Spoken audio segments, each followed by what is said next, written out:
Willow rose and adjusted the feeding bag beside the four-poster bed, her fingers brushing against the cool brass stand that matched the ornate ceiling medallions overhead.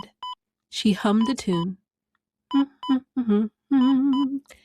Sunlight filtered through stained glass, casting jewel-toned patterns across the patient's still face and the antique Persian rug beneath her sensible white shoes.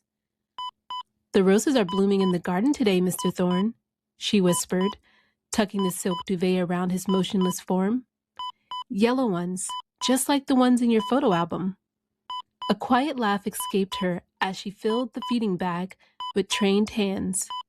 "I truly believe someday you'll see them again, and on that day, the sun will shine just for you." The hairs on the back of her neck suddenly prickled. She turned towards the mahogany door, but there was no one there, only the long, empty corridor beyond, its shadows deepening as afternoon light retreated from the windows. Her smile faded as she returned to her task, shoulders tense beneath her crisp white uniform. This sensation had become familiar when tending to Mr. Thorne, that crawling awareness of being observed. She'd named it now, the eyes. Sometimes she imagined she could hear breathing, soft and within reach, or catch the faintest scent of sandalwood cologne that didn't belong to her bedridden patient.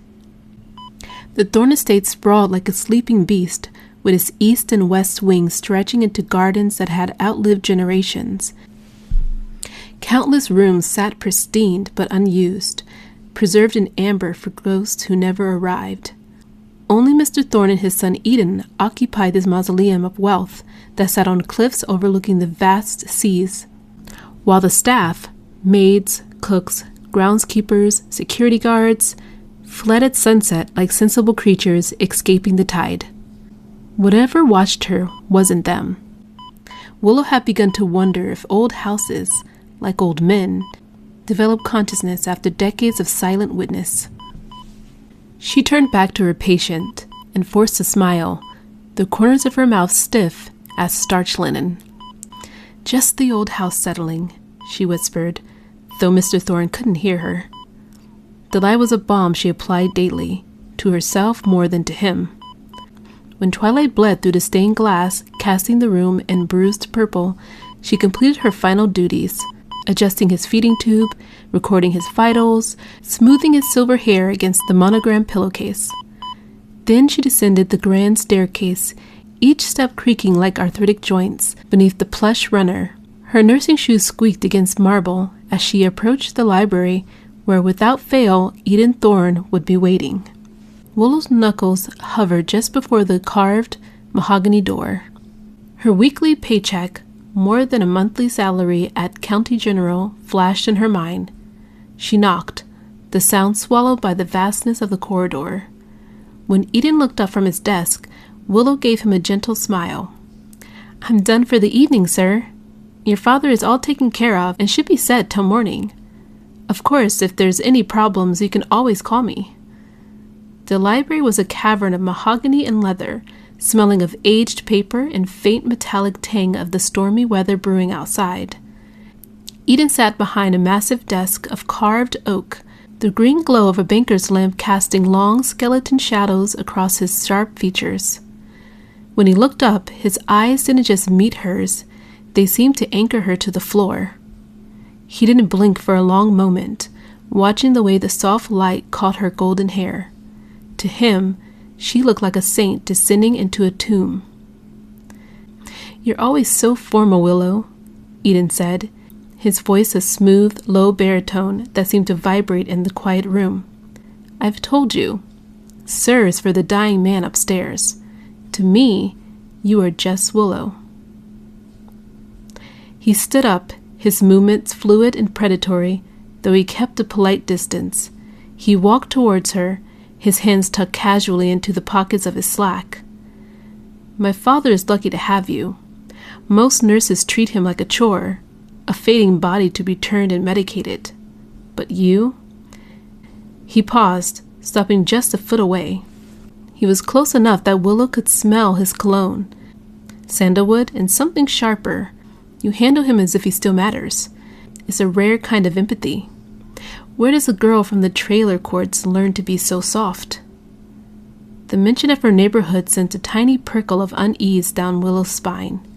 She hadn't remembered telling him exactly where she grew up. It's just how I was raised, I suppose, Willow replied, her voice steady but her smile faltering just a fraction. I should get going. Mark is waiting for me to start dinner. Eden's expression didn't change, but his pupils seemed to dilate, his eyes narrowing momentarily. He reached out, his fingers hovering agonizingly close to her shoulder. Before he brushed a piece of lint off her nurse's uniform, his touch was cold. Mark, he repeated, the name sounding like a slur in his mouth. The mechanic. Right. It's a shame he makes you drive that rusted-out sedan in this weather. It isn't safe, Willow. A delicate thing like you. One slick turn on the canyon road, and you'd be at the mercy of the dark. His lips curled upwards, not in warmth, but in the careful mimicry of it, the way a wolf might bare its teeth in something humans mistake for a smile. Be careful tonight, he whispered. The world is much more dangerous than you realize. Willow's shoulders dropped the moment the estate wrought iron gates disappeared in her rear view mirror. She cranked down the window an inch, gulping air that didn't taste like medicine and wealth. I love my job, but Mr. Eden can be so ominous sometimes, she thought. Droplets began speckling her windshield, first just one, then three, then dozens, forcing her to roll up her window and flick on the wipers that squeaked across the glass. Her headlights caught the gleam of wet pavement twisting ahead, the road's surface turning slick and black as the tires hissed beneath her. He is right about one thing. These cliffs are scary, especially in the rain. As Willow navigated the sharp turns, she glanced at her rearview mirror. A pair of headlights sat a consistent, disciplined distance behind her. When she sped up, they sped up.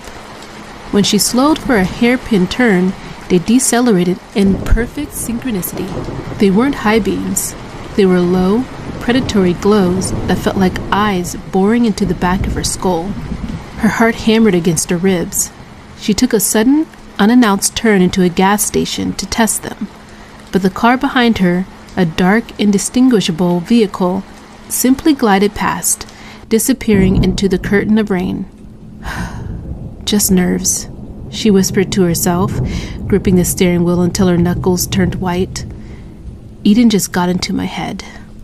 Willow pulled up to the cramped, peeling trailer park she shared with Mark. The contrast to the estate was jarring. Here, the air smelled of wet asphalt and garbage. She climbed the steps, her muscles aching, wanting nothing more than a warm embrace in the safety of a locked door. She stepped inside, and the smell of stale beer hit her immediately. "You're late," a voice barked from the couch.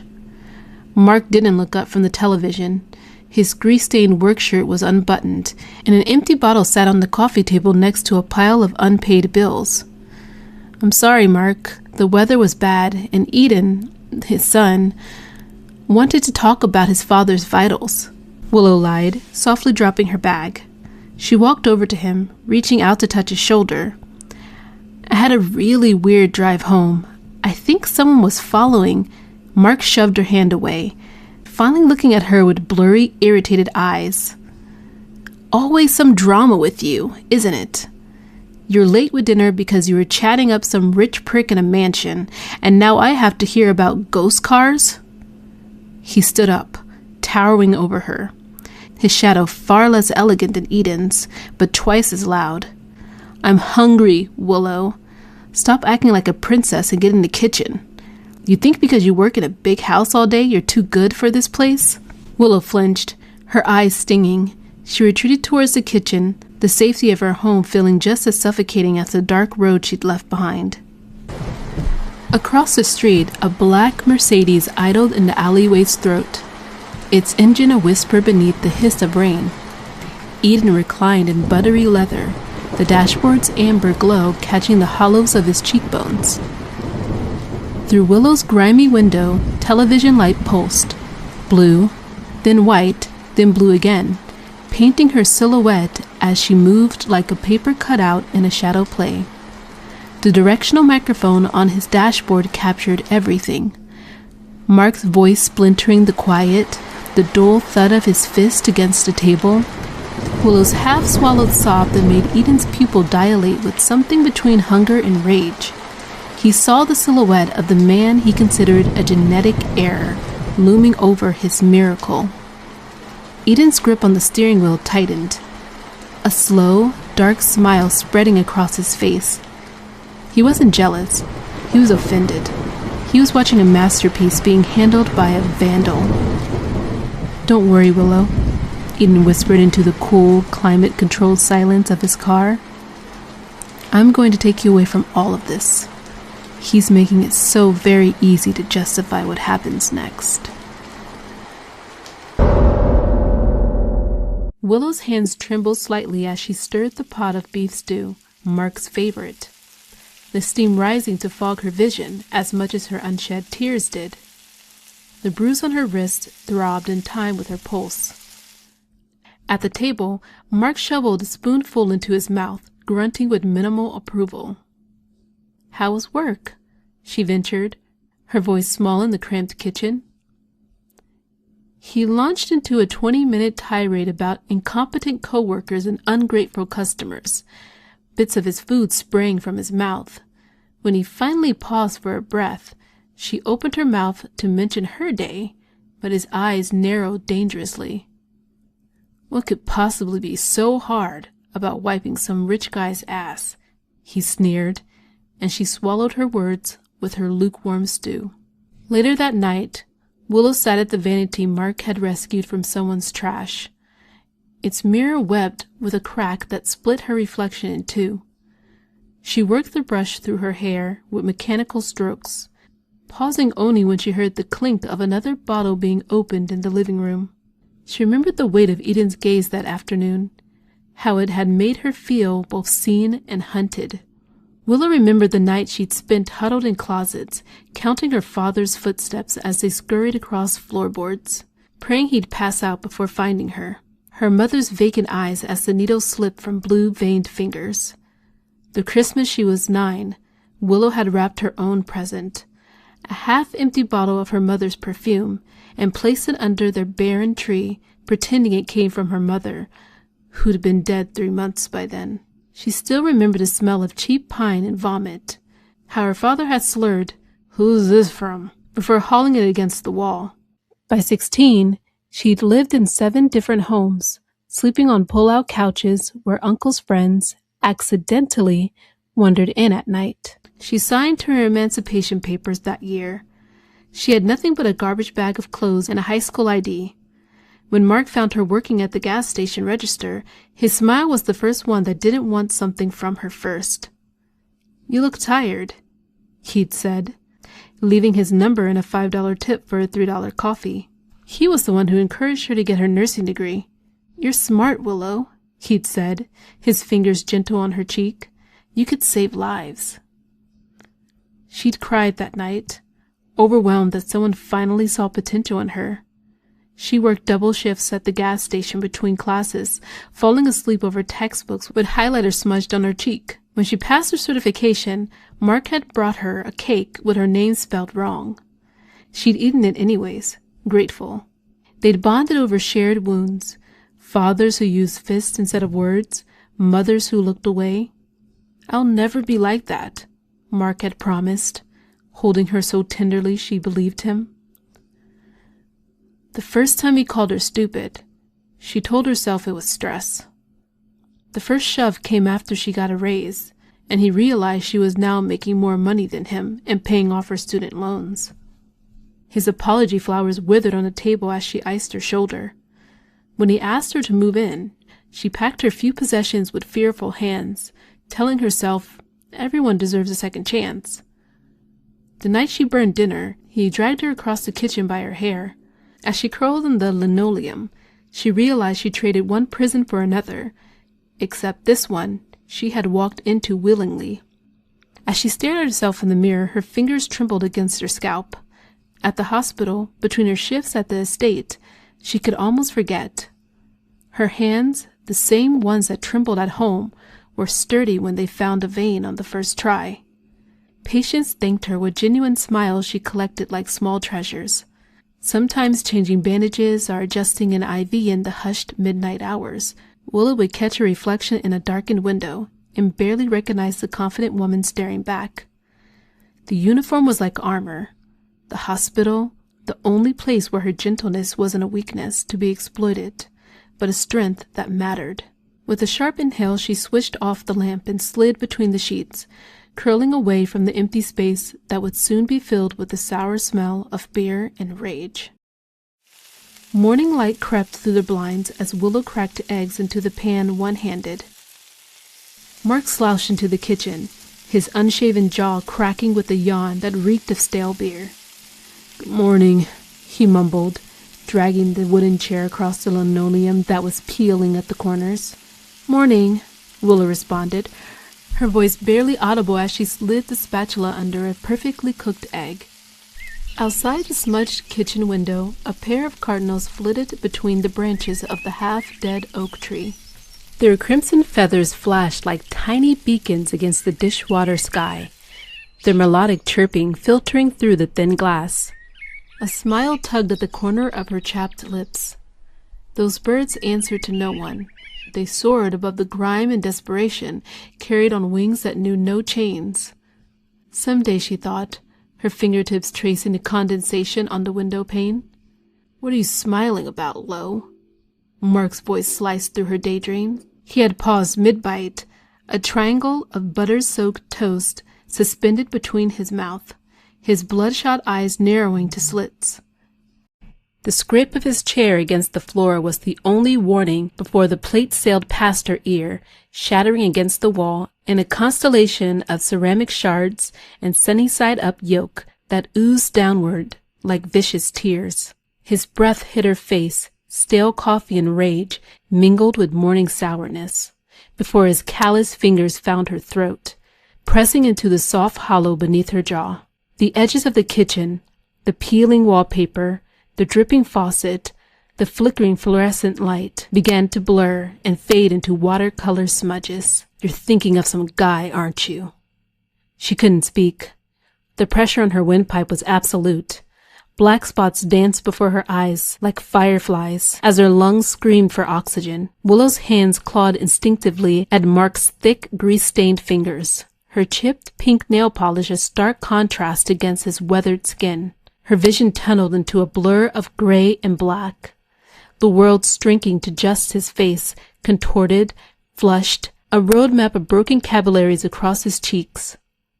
He looked at her not with love, but with a terrifying, mindless ownership, as if she were a tool that had malfunctioned and deserved to be discarded. "You think you're better than me." His spittle landed warm on her cheek. "Look at you. Remember where you are, who you are." He shoved her back. Willow's head hit the refrigerator, a sickening thud echoing through the small kitchen. She slumped to the floor, gasping for air, her small hands quivering as they flew to her neck. Mark grabbed his jacket and slammed the door so hard that the framed pictures on the wall rattled. She sat there for a long time, watching the yellow yolk of the ruined eggs slide down the wall like a slow, weeping wound. By the time Willow arrived at the Renaissance Manor, she had used heavy concealer to mask the fingerprint-shaped bruises on her throat, wrapping a silk scarf tightly around her neck despite the humidity. She tried to maintain her professional mask, but her hands shook as she checked the old man's morphine drip. The hairs on Willow's neck prickled before she realized Eden was in the room. She hadn't heard the door, hadn't sensed movement, just his presence, suddenly there like a change in air pressure. 20 minutes late, Willow," he said, his voice soft as velvet over steel. The vial of morphine slipped in her fingers. She caught it against her palm, heart hammering in her throat where the bruises hid. He stood framed by the window, morning light catching his platinum watch and the predatory stillness in his posture. And you look pale. Is the mechanic not looking after you? I'm fine, Mr. Eden. Just a rough start to the morning. The car wouldn't start right away, she lied. Eden moved towards her with a slow, deliberate grace. He didn't stop until he was deep within her personal space. He reached out, not for her hand, but for the edge of her silk scarf. It's a beautiful scarf, he murmured, his thumb grazing the fabric just below her ear. But it's a bit warm for it today, don't you think? I like the color, she stammered, stepping back. Eden's eyes darkened. He didn't let go of the scarf. It's a beautiful color. May I see? In one swift motion, he hooked his finger under the silk and pulled it down. The stark, purple-red marks on her pale skin were revealed, screaming against the elegance of the room. Her hands flew up to her neck, as if that could erase what had been seen. Eden's aura changed. The air in the room felt like it dropped 20 degrees. He didn't look shocked. He looked furious. But it was a cold, calculated fury. He reached out, his cool fingers tracing the exact line of Mark's grip. He touched you like this? Eden's voice was a low, vibrating growl. He put his filthy, calloused hands on a work of art and tried to break it. Willow began to cry, the dam finally breaking. It was just an argument. Shh, Eden whispered, pulling her into a rigid, protective embrace. He pressed his face into her hair, inhaling deeply. He's a beast, Willow. And beasts don't belong in houses with angels. They belong in the dirt. Over her shoulder, Eden's eyes were fixed on a point in the distance, his mind already spinning a web. He wasn't just comforting her. He was claiming her. You won't have to go back there tonight, he murmured into her ear. I've already decided. You're staying here. For your safety. Willow's breath hitched as his fingers lingered on her bruised skin. The intimacy of his touch combined with the raw coldness in his voice sent a different kind of shiver through her, one that felt like a warning she couldn't decipher. No, she gasped, stepping back out of his embrace, her hands frantically pulling the silk scarf back into place. Her heart beat wildly against her chest. No, Mr. Eden, please, you shouldn't. I shouldn't have let you see that. She fumbled with the knot of her scarf, her face flushing a deep, humiliated crimson. To her, this was a failure of character. She had been taught that a woman's domestic troubles were hers to bear in silence, and exposing them to her employer, to a man like Mr. Eden, felt like a betrayal of her own dignity. I have to go home, she said, her voice wavering but insistent. Mark, he just has a temper. He's under a lot of stress with the shop and bills. I probably provoked him. I wasn't fast enough for breakfast and... Provoked him? Eden's voice was dangerously quiet. He watched her struggle with the fabric, his hands now clutched at his side. You are justifying the hands of a butcher on your throat, Willow. It's my life, sir, she said, reverting to the formal title as a shield. She couldn't look him in the eye. It's a private matter between a man and his girlfriend. It's wrong of me to be standing here letting you speak of him this way. I'm a professional, and I'm here to take care of your father. She gripped her clipboard as if it was a life raft. I'll be in the guest wing preparing Mr. Thorne's midday treatments. Please, let's just forget this happened. She hurried past him, her head bowed. She didn't see the way Eden's expression smoothed out into a mask of terrifying calm. He didn't follow her.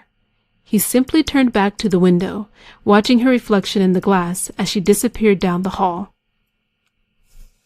A private matter. Did you hear that, Father? Eden whispered, tracing one finger along the silken edge of the old man's blanket. He reached into his pocket and pulled out a small, black device. A key fob he duplicated from the set she'd left on the kitchen counter weeks ago. She's right. It is a private matter. And tonight, I think I'll settle the account.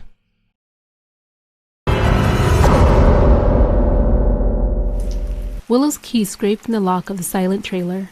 Mark's car was gone, probably at O'Malley's, where he nursed his rage with whiskey shots. She sank onto the edge of their sagging mattress, fingertips ghosting over her throbbing neck. The bruises felt like betrayal, but the real shame burned elsewhere, in the memory of Eden's cool fingers against her skin, the way she'd leaned into his touch for just a moment. A floorboard creaked in the living room. The scent hit her before any other warning, sandalwood and something electric, like the air before lightning strikes. It didn't belong here among the mildew and cigarette smoke that clung to the walls. The smell intensified, wrapping around her like expensive silk. She stood up slowly, making her way out of the bedroom. Her eyes landed on the shadows stretched across the worn floors. Willow's breath caught in her damaged throat. Her eyes tracked to the darkest corner where Mark's recliner sat, the one with the beer stains and cigarette burns. In it sat a figure that made her heart nearly burst out of her chest. Eden. He looked perfectly at home, his legs crossed elegantly, his hands resting on the armrest. In the dim light, his eyes were two chips of flint. He didn't say a word. He simply watched her, the silence between them growing heavy and suffocating. Crunch. Tires bit into gravel outside. Headlights swept across the ceilings. Stark white bars crawled across water-stained plaster before Mark's truck gave a final phlegm cough and died. The car door slammed like a gunshot. Then came the footsteps, heavy, dragging, the gait of a man who'd poured whiskey over his rage. "Mr. Eden, please," Willow whispered, her fear rising. "He's drunk. He has a gun. If he finds you here..." Eden's lips curled, not into a smile, but in anticipation. "Perfect," he said softly, not moving an inch. "I've been curious to find out the kind of man who hides behind those bruises he leaves on you." The door kicked open. "Willow! You..." Mark's voice boomed, slurred, and thick with more than just anger. He stood in the frame, his face flushed purple, a half-empty bottle in his hand. He stopped dead, his eyes darting from Willow, frightened and tear-streaked, to the tall, impeccably dressed man, slowly standing up from his chair. "Who the hell are you?" Mark roared, the bottleneck tightening in his grip. "Low, what is this? You're bringing your rich boyfriends home now?" "Mark, no, it's not like that," Willow started, stepping between them, but Eden's hands moved with the speed of a striking snake. He caught her by the waist and pulled her firmly behind him. "She told you she was late because of me," Eden said, his voice dropping to a level that was colder than the rain outside. He stepped towards Mark, eyes fixed on the man's throat. "I'm the rich prick from the mansion, and I've come to realize that you are an obstacle to Willow's professional development, among other things." Mark lunged, bottle raised high. "Get the hell out of my house!" Willow's scream caught in her throat as she squeezed her eyes shut. The expected crash of glass never came. Instead, she heard a sound like a melon splitting, followed by the whoosh of expelled breath and the dull thud of dead weight hitting carpet. When she forced her eyes open, Eden stood perfectly composed, adjusting his French cuffs as if he'd merely reached for a book on a high shelf. Mark laid sprawl at his feet, mouth working like a landed fish, a thin crimson line trailing from his hairline. Eden's polished shoe nudged Mark's shoulder, turning him slightly as one might inspect roadkill. His lips curled. "You're going to leave now, Mark," Eden said softly, reaching into his coat pocket and pulling out a heavy, leather-bound folder. He tossed it onto Mark's chest. "Inside is the deed to the garage you work at. I bought it this afternoon, along with your debt. You're fired. You're evicted. And if I see you within a mile of Willow again, I won't be nearly this civil." He turned to look at Willow, his expression melting into a terrifyingly sweet smile. "Pack your things, Willow. Your new quarters at the estate are already prepared." Willow's world crumbled and vanished before she could even blink. The violence of Mark's lunges and the clinical absolute efficiency of Eden's retaliation had stripped her of her ability to think. She stood in the center of the room, her delicate frame shaking so violently that her teeth literally chattered. She looked down at Mark. He was the man she had loved, or thought she had loved, now reduced to a pathetic, gasping heap on a stained rug, clutching a folder that represented his total ruin. She should have felt pity. She should have reached out.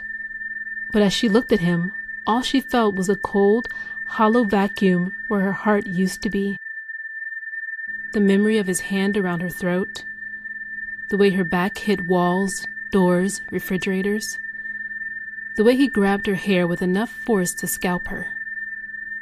And all she could think about was if she stayed, especially after this, was how much more damage those hands would do. "Willow." Eden's voice called her back. It was soft, like a silk ribbon.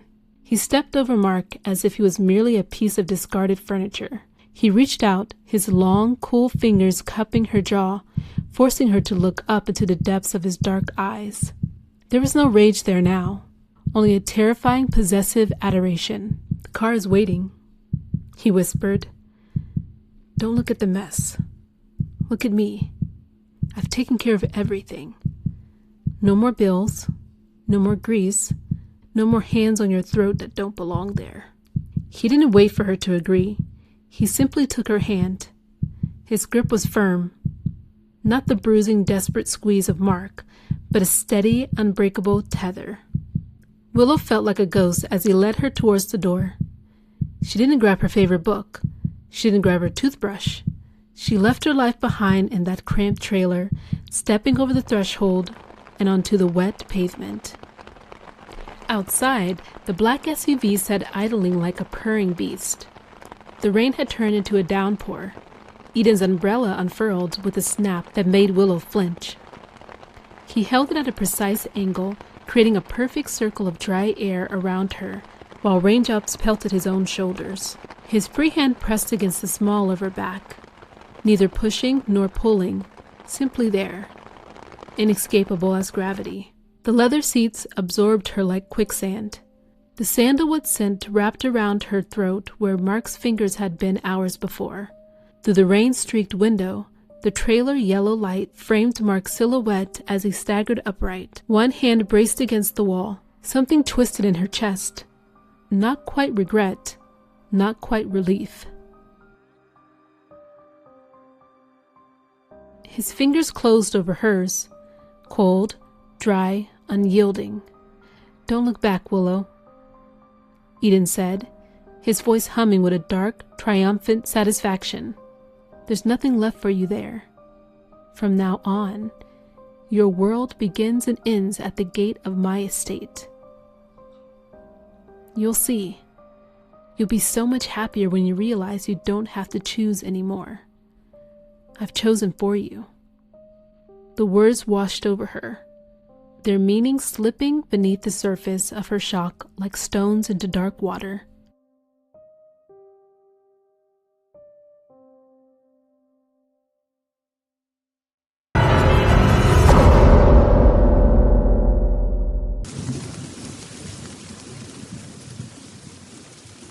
The gates of Eden's estate, had they always been this tall? Groaned open as the SUV approached, then swung shut behind them with a heavy, final clack of iron that vibrated through Willow's bones. The familiar driveway stretched before her like a foreign country. The estate swam before her eyes, familiar landmarks rendered alien in her shock. Had the foyer always been this vast? The grandfather clocks ticking hammered against her eardrums, each second stretching impossibly long. Eden's hand burned against the small of her back as he guided her not towards the staff wing where she belonged, but up the grand staircase she'd only ever gawked at. Her feet moved without her permission, floating across marble towards the forbidden east wing where the cliffs dropped away into nothing. "In here," he murmured. When he pushed open a set of double doors, Willow blinked at the assault of luxury. Pale silks billowed from a canopied bed. Cream velvets draped across furniture. Candles casting dancing shadows across unfamiliar walls.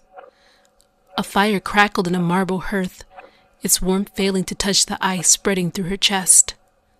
Floor-to-ceiling glass doors opened to the view of the cliffs in crashing waves.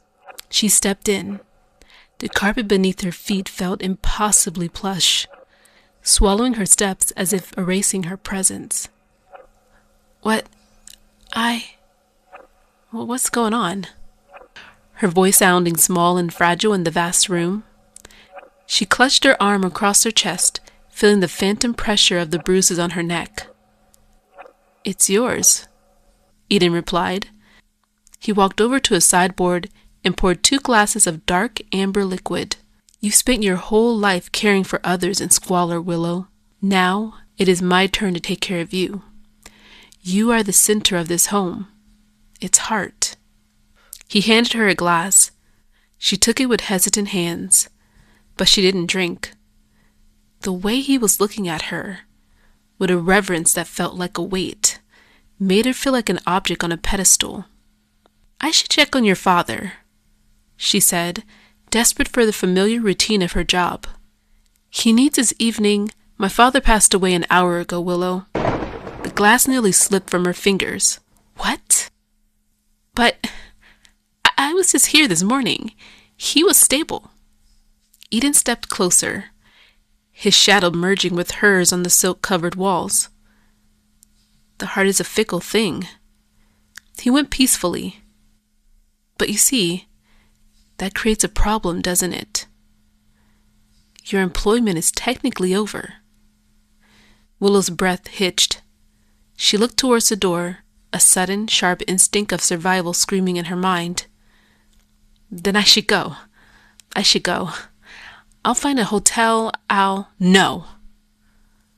The word wasn't shouted, but it was absolute. Eden set his glass down and moved towards her.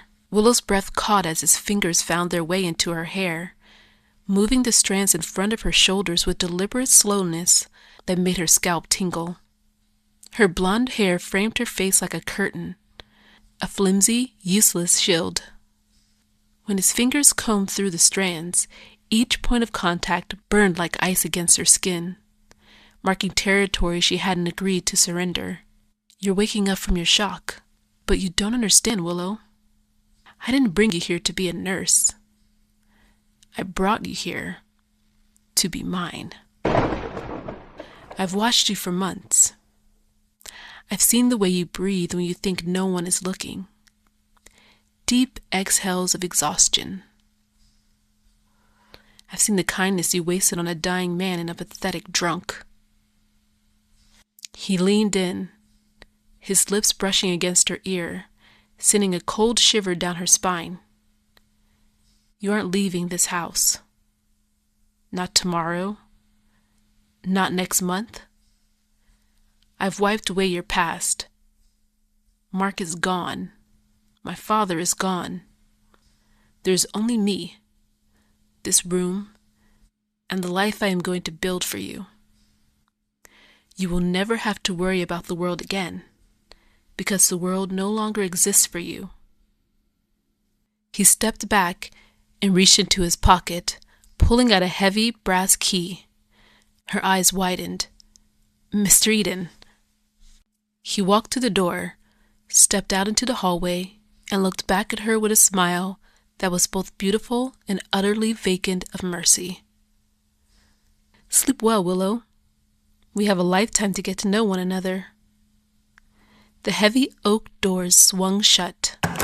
Then the sound that would haunt her dreams for the rest of her life, the sharp metallic clack of the bolt sliding home from the outside. The sound of the lock was a gunshot in the silence of the room. Willow lunged for the door. She grabbed the ornate brass handles and pulled, then pushed, then threw her entire weight against the door. Mr. Eden, open the door! She screamed, her voice cracking. This isn't funny. You can't do this. She hammered her fist against the oak until blood smeared the polished wood. Sinking to her knees, she pressed her ears against the door, straining to catch the whisper of his returning footsteps, the sound of a key sliding back into the lock, his voice confessing it was all some kind of cruel joke. Instead, only silence stretched beyond, a silence so complete it seemed to swallow even the memory of sound. Then, cutting through it, the ocean crashing against the tide outside her window, and the grandfather clock's pendulum below, each tick-tock like a chisel carving away seconds of her former life, measuring her descent into this gilded prison cell. She moved to the glass door that dominated the far wall, framing the night-black cliffs and silver-tipped waves that crashed against the rocks below. A breathtaking vista that felt more like a painting of freedom than an actual escape route. Willow gripped the balcony railing and looked down. The sheer drop made her stomach lurch. Jagged black teeth of rock waited 300 feet below, where hungry waves foamed white against their edges, then retracted, only to surge forward again in an endless, patient rhythm. She stepped backwards into the room, her head spinning from not just the vertigo of the cliff drop, but from the sudden, suffocating reality closing in around her. The silk wallpaper seemed to pulse with a racing heartbeat. Mark will have called the cops by now, she thought, fingers trembling as they brushed against her bruised throat. He would tell them everything. How a stranger invaded their apartment, how Eden's knuckles had connected with his jaw, the sound like a melon splitting. Kidnapped. The word floated in her mind like a corpse on water. She froze, the plush carpet suddenly feeling like quicksand beneath her feet. Is that what's happening? Am I being kidnapped in a room worth more than my annual salary?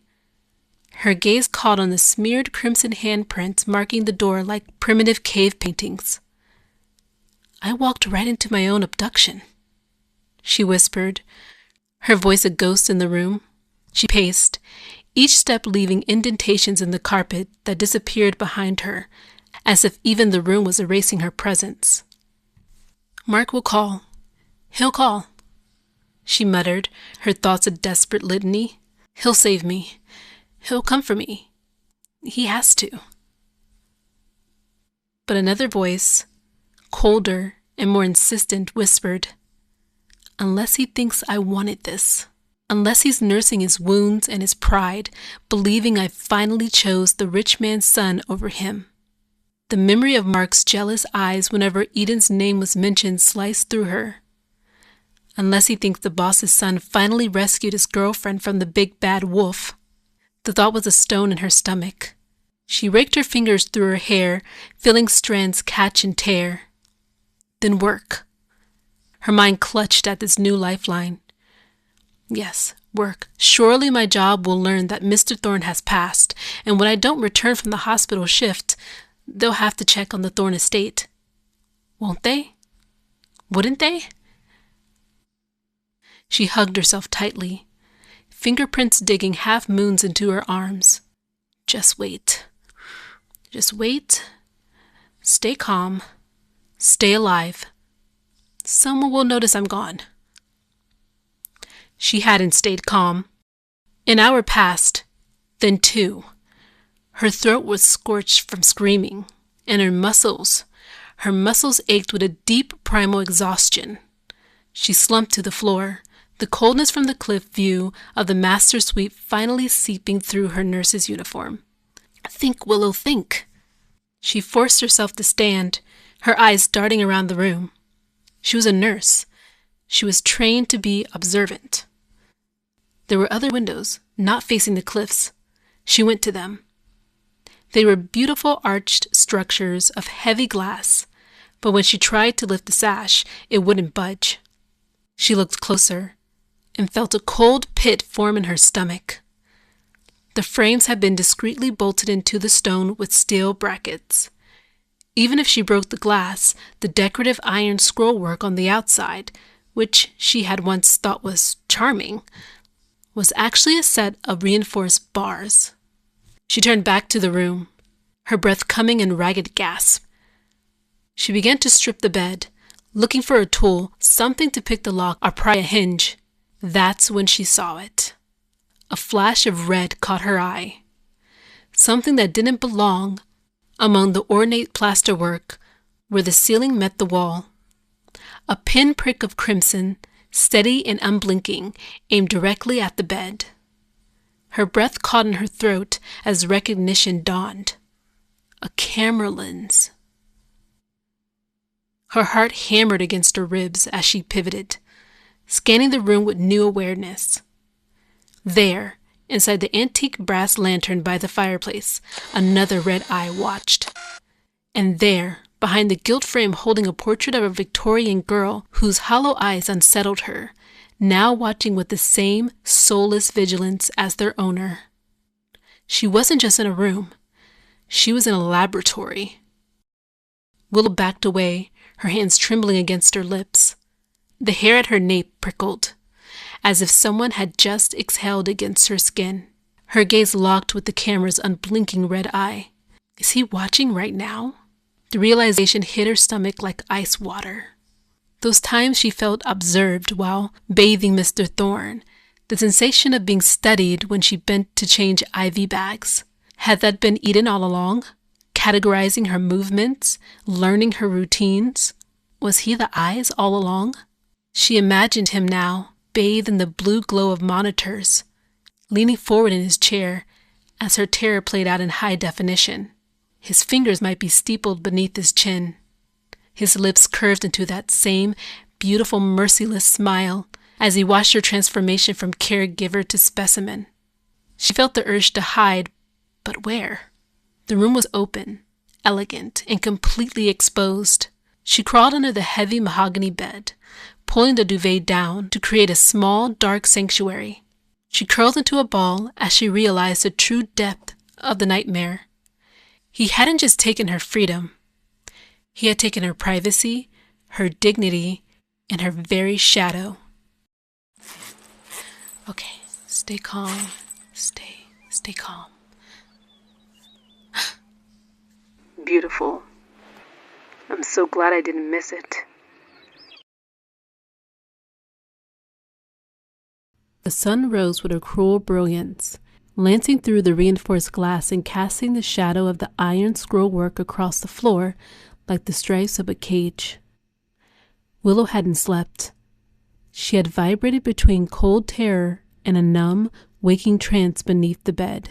The heavy thud of the bolt retracting made her heart lurch. The door swung open, and the scent of fresh fruit and expensive butter flooded the room. A domestic, cheerful smell that felt like a slap in the face. Eden stepped inside, looking refreshed in a charcoal sweater, sleeves rolled to his elbows, and crisp gray slacks.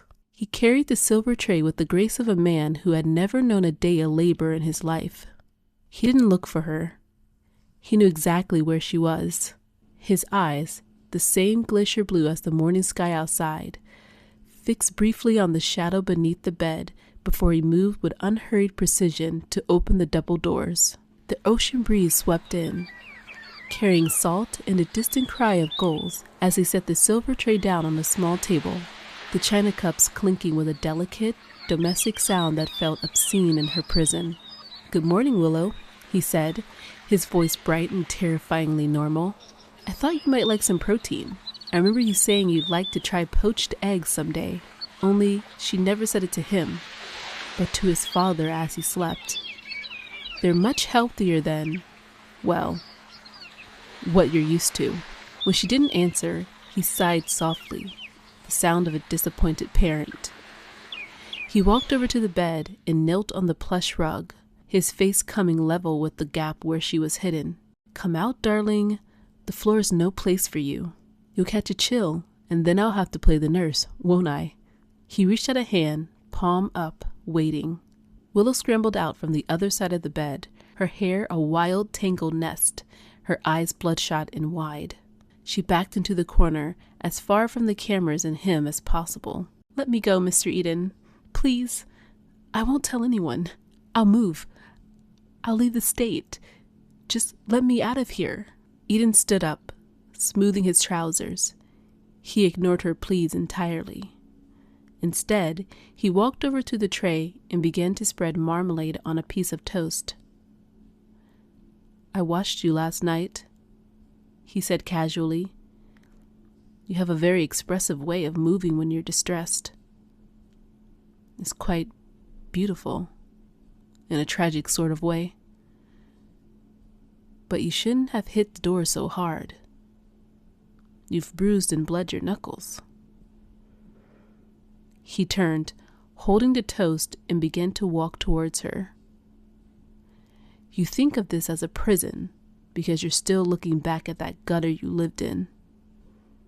You're mourning a man who would have eventually killed you over a cold breakfast. I saved you, Willow.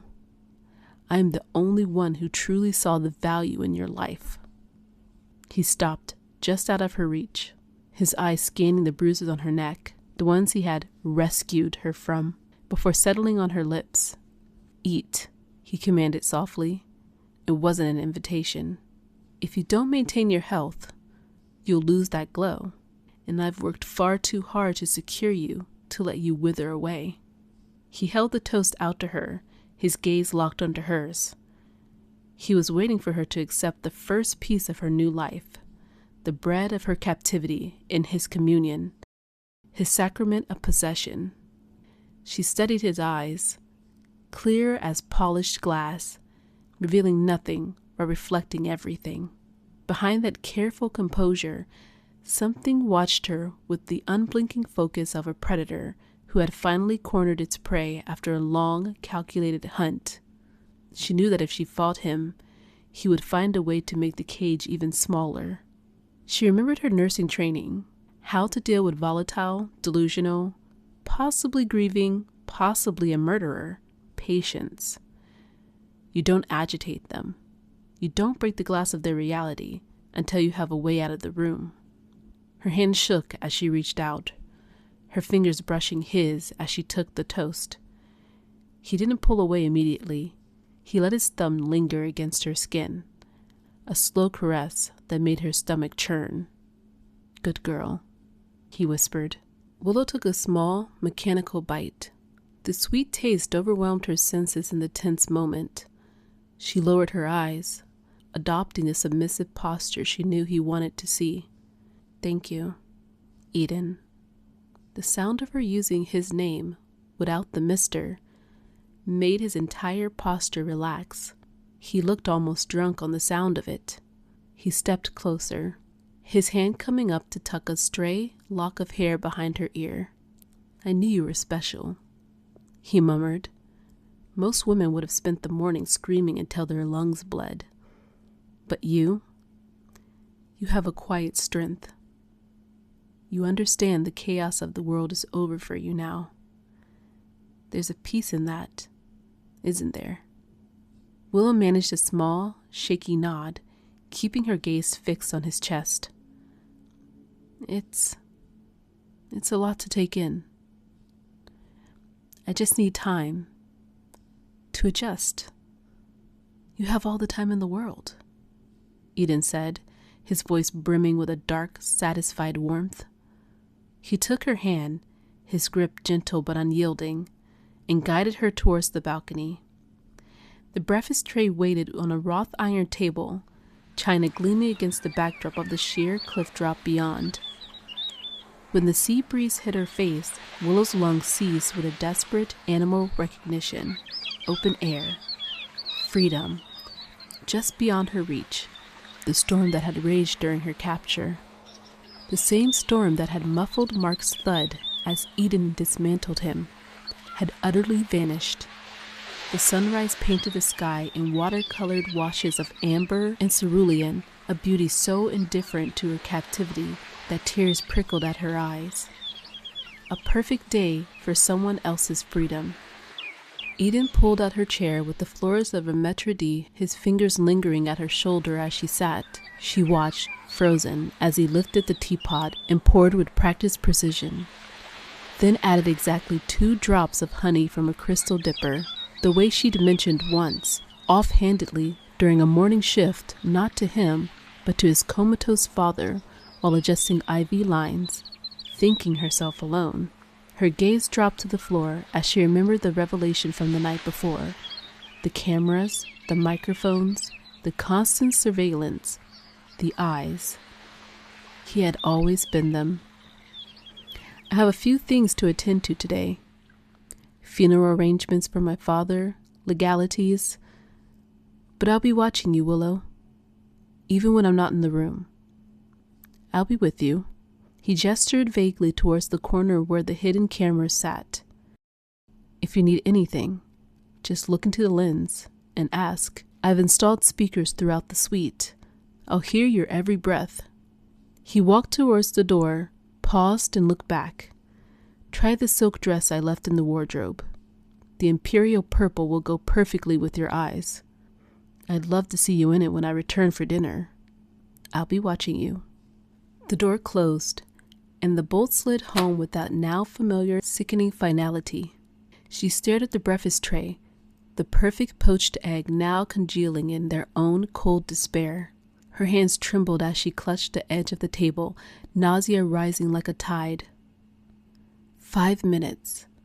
5 minutes of performing docility while her mind screamed. 5 minutes of his presence, his performance, his possession, and I'd stood there frozen like a rabbit before headlights.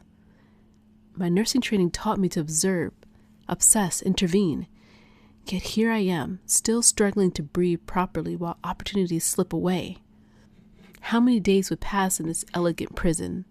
How many mornings would I wake up to his voice, his touch, his suffocating gaze stripping away another layer of my will? The teacup rattled against his saucer as a sob caught in her throat. She had to be smarter, faster. Her very survival depended on it. Next time, she swore to herself. Next time I'll find the words to reach whatever humanity might still exist beneath his madness. She didn't eat. How could she? It was all too perfect to consume. Willow's stomach twisted with hunger, but each bite would feel like surrender. She rose from the wrought iron chair, the legs scraping against the stone, and returned to the bedroom. Her eyes deliberately avoided the corners where she knew cameras lurked. She blinked back the heat behind her eyelids, refusing to give him the satisfaction of her tears. Instead, she moved with the methodical precision she'd used during night shifts at the ICU, checking each element of the room as if it were medical equipment, categorizing its potential. A performance for the watching eyes, each movement calculated to suggest curiosity rather than revulsion, interest rather than terror. The first scene in her desperate one-woman play, the willing captive considers her options. She wasn't looking for a way to pick the lock anymore. She'd already explored that dead end. No, her prison wasn't the room. It was him. And that meant her key wasn't metal. It was psychological. Willow stood before the massive hand-carved wardrobe, her fingers trembling as they brushed the cool silk of the purple dress. It was beautiful, a piece of art, but to her, it felt like a shroud. She felt the weight of the lenses in the corner of the room. The thought of undressing, of exposing the soft skin of her stomach and thighs to those cold glass eyes made her feel physically ill. Beyond the modesty, there was the tactical fear. She had a dark, mottled bruise on her hip where Mark had shoved her into the table 4 nights ago, and another on her ribcage. She didn't want Eden to see them. She didn't want him to have more reasons to protect her, or worse, more reasons to feel a twisted sense of pity that fueled his ownership. She glanced at the bathroom door, then shook her head. No. If he'd installed cameras in the bedroom, he'd certainly hidden them in the shower tiles, behind a mirror, maybe even in the drain. Nowhere was safe from the eyes. She turned towards the camera in the molding above the bed. She didn't know if he was actually there, or if he was miles away at a funeral, but she spoke anyways, her voice clear despite the tremor. Eden? I know you can hear me. She paused, swallowing hard. I want to wear the dress for you, but I can't do it like this. I'm a person, not an animal in a zoo. If you want me to be the woman you think I am, you have to give me this much. Please, turn them off while I change. I can't. I can't let you see me like this. Silence filled the room, thick and mocking. She waited for a minute, then two, feeling foolish. She assumed he had already left the estate. Then, a soft crackle of static broke the quiet. A speaker hidden behind the velvet headboard hissed to life. Modesty. Eden's voice purred, sounding terrifyingly close, as if he was whispering directly into her ear. A rare virtue. Most would be preening for the lens, desperate for attention. But you want to be private. I respect that, Willow. I truly do. There was a series of faint electronic clicks from the corner of the room. The tiny red lights, the heartbeats of the cameras, flickered and went dark. You have 5 minutes, my love. The speaker breathed. The feeds are cut. Do not make me regret trusting you. The static died. The room felt suddenly unnervingly still. Willow didn't waste a second. She didn't believe for a moment that he couldn't see her somehow, but she had to gamble that the electronic kill switch was real. She moved with frantic speed. She stripped off her nurse's uniform, her skin prickling in the cool air. As she pulled the purple silk over her head, she caught a glimpse of herself in the full-length mirror. The purple was indeed perfect, making her look like a porcelain doll, but the contrast with the yellowing bruising on her ribs was hideous. She zipped the dress up, the fabric fortunately thick enough to hide the marks of her past life. There was a purple silk scarf that she wrapped around her neck. Just as she smoothed her skirt down, the red lights in the corners flickered back to life with a synchronized chirp. Beautiful, the speakers whispered. The imperial purple is exactly what I imagined. You look like you finally belong in this house. Willow shuddered. He had timed it perfectly. He had given her just enough freedom to make her feel like she had a say, while proving he held the master switch to her very dignity. Put me down! Put me down! Are you crazy? Behave yourself, Mrs. Thorne. What did you just call me? There wasn't much to do in a single room, even one as vast as this, with its vaulted ceilings and polished marble floors that echoed her every step. She paced and paced and paced some more, counting steps. 17 steps from bed to balcony door, 23 from the wardrobe to bathroom, which she still hadn't used despite the painful pressure in her bladder. A small rebellion against surrendering to the comforts of her prison. She stood on the balcony, fingers white-knuckled on the wrought iron railing, staring at the bruise-colored sky, the knife-edged cliffs, the slated gray sea churning hundreds of feet below. She knelt before the marble fireplace, arranging kindlings with trembling hands, striking matches that flared sulphur yellow before catching. The crackling flames casted dancing shadows but provided no comfort. Her tongue felt like sandpaper, her stomach a hollow cavern that growled and then ached and then went terrifyingly silent. The silver tray of food, poached eggs, toast points, sliced fruit arranged in a perfect fan, sat untouched, another small rebellion. She thought about Mark, too, his rough hands, the smell of motor oil that never quite washed away. If he really thought she had cheated, he was hunched over a whiskey at O'Malley's, cursing her name to anyone who'd listen. Just wait for work to notice. I have a shift tomorrow night in the ICU. When I don't show up, they'll come knocking. When the sky outside the balcony window deepened from periwinkle to indigo, a sharp knock rattled the heavy oak door. Willow stood, her silk dress whispering against her calves, her heart stuttering against her ribs. She forced her lips into a smile that felt like a wound. But when the door swung open on its polished hinges, it wasn't Eden's lean silhouette that filled the frame. A gray-haired maid with a face like crumbled parchment stood there, her spine ramrod straight beneath her starched black uniform. Behind her loomed a mountain of a man with hands like ham hocks and a neck as thick as Willow's thigh. Hope flared in her chest like a struck match. The maid brushed past her, trailing the scent of lemon polish and lavender soap, making her way to the balcony. Her gnarled fingers clutched crisp linen napkins, silver candlesticks that caught the fading light, and crystal glasses that clinked together with each step. The guard remained at the threshold, his eyes the flat gray of river stones. Willow glanced at the camera's red eye, winking from the crown molding before inching towards him, her voice dropping to the barest thread of sound. "I've seen you before. Patrolling the grounds? Your security. I don't know what lies Mr. Eden has fed you, but I'm being held prisoner here. Please, if you could just step aside, I could find my own way out. I won't cause any trouble." She searched his face for any flicker of humanity, a twitch of compassion, a moment of doubt, but found only the blank canvas of practiced indifference. He stared through her, as if she were made of glass.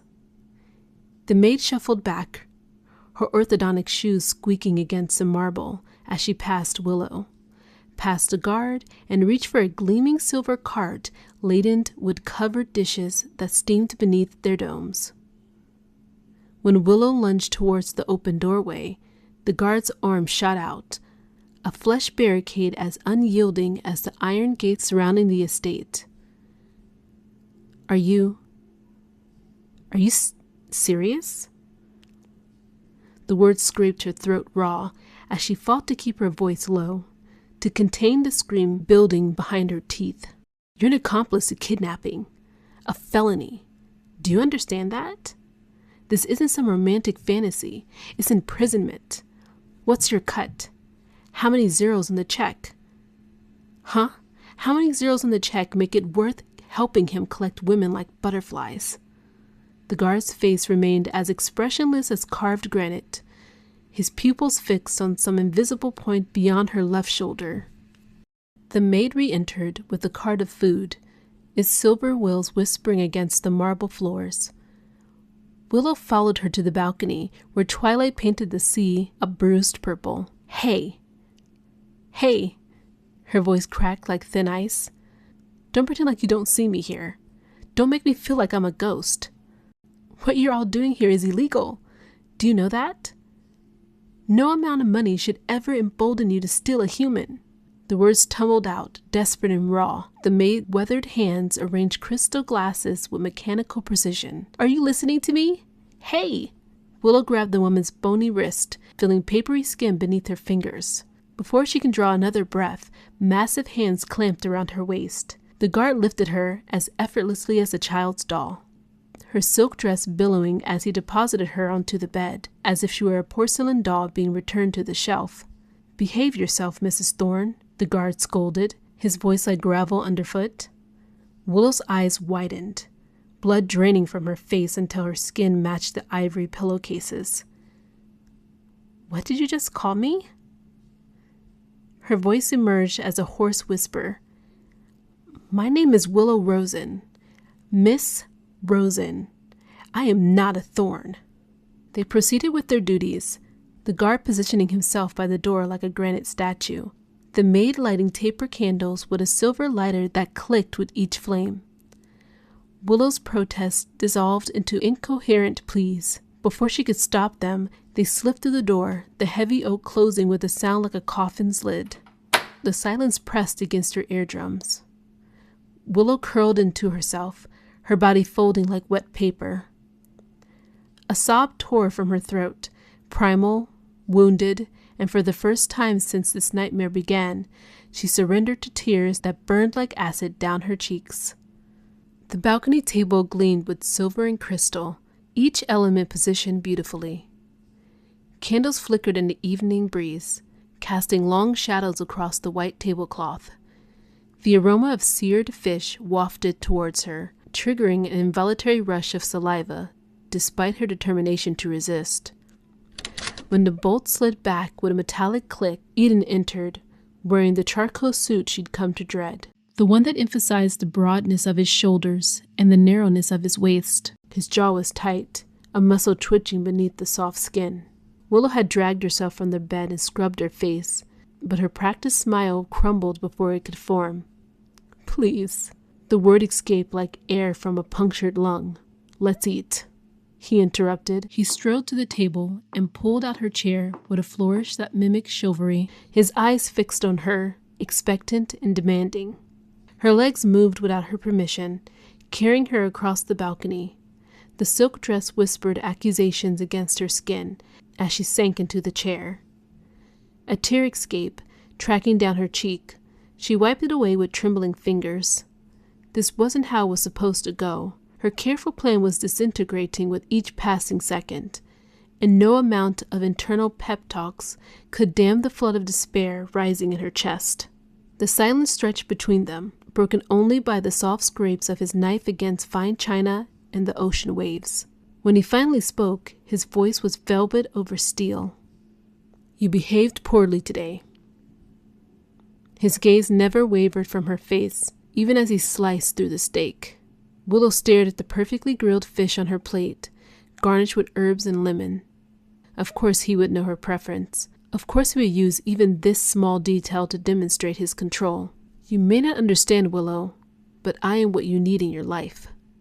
She met his eyes across the candlelit table. "They called me Mrs. Thorne." Eden's lips curled into a slow, satisfied smile, the kind that didn't reach his glacier blue eyes. He said nothing, just returned to slicing his blood-rare steak. "That's not the way life works, Mr. Eden," Willow said, her voice quivering like a plucked violin string. "This is not how you court a woman. I'm allowed to have freedom, to live the life I choose." He set down his knife with a soft clink. "And what would you do with your life if I let you go right now? Where would you go?" Her mind raced, searching for solid ground. Family. Family? His voice was honey iron. "Your family? Your father, the abusive alcoholic who mirrors your ex-boyfriend? Your mother is buried 6 feet under. Uncles?" He leaned forward, his shadow falling across her untouched plate. "The same ones who watched you with hungry eyes when you were barely 13? Are those aunts who collected government checks while you slept on bare mattresses?" The candle flames wavered in the sudden chill between them. Willow's fingers clutched the edge of the table, her knuckles bleaching white. He knew too much. Details she hadn't whispered in the estate to a dying old man's ears. It was suffocating. "Friends, then," she whispered. "For how long?" His voice sliced through the air. "They'll grow tired of you. They'll count the days, wondering when you'll leave, calculating how long you've overstayed your welcome. Stop." The word escaped as a broken plea. A single tear traced a glistening path down her cheek, catching the candlelight like a diamond. Eden's jaw tightened, a muscle pulsing beneath the smooth skin of his temple. "What do you have that isn't me?" he asked through clenched teeth. She lifted her chin, eyes swimming with unshed tears. "Me." The word exploded between them, shattering the oppressive silence. "I've got me." The room grew still. Eden studied her, as one might examine a beautiful but flawed gemstone. Minutes stretched like taffy before he spoke. "You."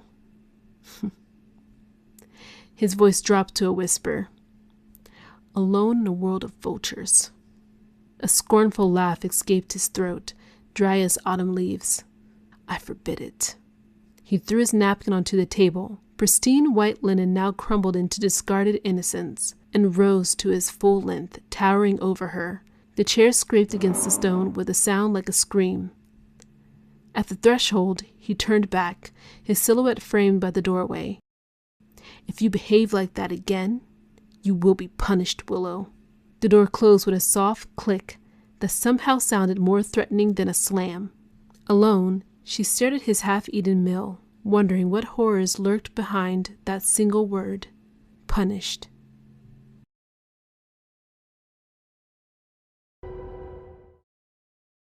punished. As she tossed and turned in the oversized bed that night, the Egyptian cotton sheets tangled around her legs like seaweed. She thought about that word, punished. The syllables echoed in the moonlit darkness, each repetition like a hammer against glass. Hadn't she been punished most of her life by men like Eden? Men who smiled with perfect white teeth at first, who recited beautiful words like practiced sonnets, who held her hand with deceptive gentleness and made her feel safe beneath their towering frames, only to punish her with those same hands when she grew comfortable enough to exhale. Her father had thrown crystal tumblers that shattered against walls inches from her head, leaving constellation of glass shards embedded in the plaster. Mark had kicked her until her ribs creaked, shoved her against door frames that left purple shadows blooming across her shoulder blades, choked her until black spots danced at the edge of her vision. What was Eden's form of punishment? His manicured nails, his expensive cologne, his aristocratic bearings? They didn't match the profile. His violence would be refined, she imagined, like everything else about him. But then again, she never could tell the type. The monsters always wore such convincing human skin. Eden had positioned himself as her savior from men like Mark. He would have killed you over a cold meal, he'd said in disgust. Yet there he stood, promising punishment at the first flicker of resistance. Sleep came in fractured moments, her consciousness drifting between nightmares and the gilded prison of her reality. By morning, as pale light filtered through the heavy brocade curtains, she knew one thing with crystalline certainty. She had to get back on track. She had to curve her body into the shape he desired, become the perfect porcelain doll on his shelf. It was the only way to escape this room, and once she escaped, she'd flee this mausoleum of a house and him forever. When the door opened that morning, Willow flinched, her shoulders tensing beneath the wrinkled purple silk. But it wasn't Eden. The maid, gray-haired, eyes downcast, slipped in with an armful of dresses that whispered against each other like conspirators. The security guard's shadow stretched across the threshold. Willow retreated to the far corner, chin tucked to her chest, watching through her lashes as the woman hung each garment with practiced efficiency. Neither spoke. When the lock clicked behind them and their footsteps faded, Willow raised her face to the camera's unblinking eye. Thank you for the pretty dresses, she whispered, the words tasting like surrender on her tongue. The camera stared back, silent and judging. Her bladder screamed for relief after hours of stubborn resistance. In the bathroom, she hovered over the toilet, scanning ceiling corners and light fixtures for hidden lenses, finding only her own reflection fractured in the tiles. Breakfast didn't come. Neither did lunch. By mid-afternoon, last night's untouched dinner still sat on the table, cold and congealed, as if time itself had refused to move along. The smell had turned faintly sour, not rotten, waiting. It felt intentional, like a lesson left where she couldn't ignore it. Was this the punishment? Not raised voices, not threats, just silence? Was she meant to eat that? To prove something? Hours passed before she finally looked up at the small black camera in the corner. Her mouth was dry when she spoke. Mr. Eden. Eden, if you're there. Her voice wavered, then steadied as she pressed on. I just wanted to say, I'm really sorry for my behavior last night. I was out of line. She swallowed. All you're doing is trying your best to take care of me, and I've been ungrateful. I'm not used to this kind of care, as I'm sure you know. A breath, careful, measured. Please give me some time to adjust. Please forgive me. The silence returned, heavy as held breath.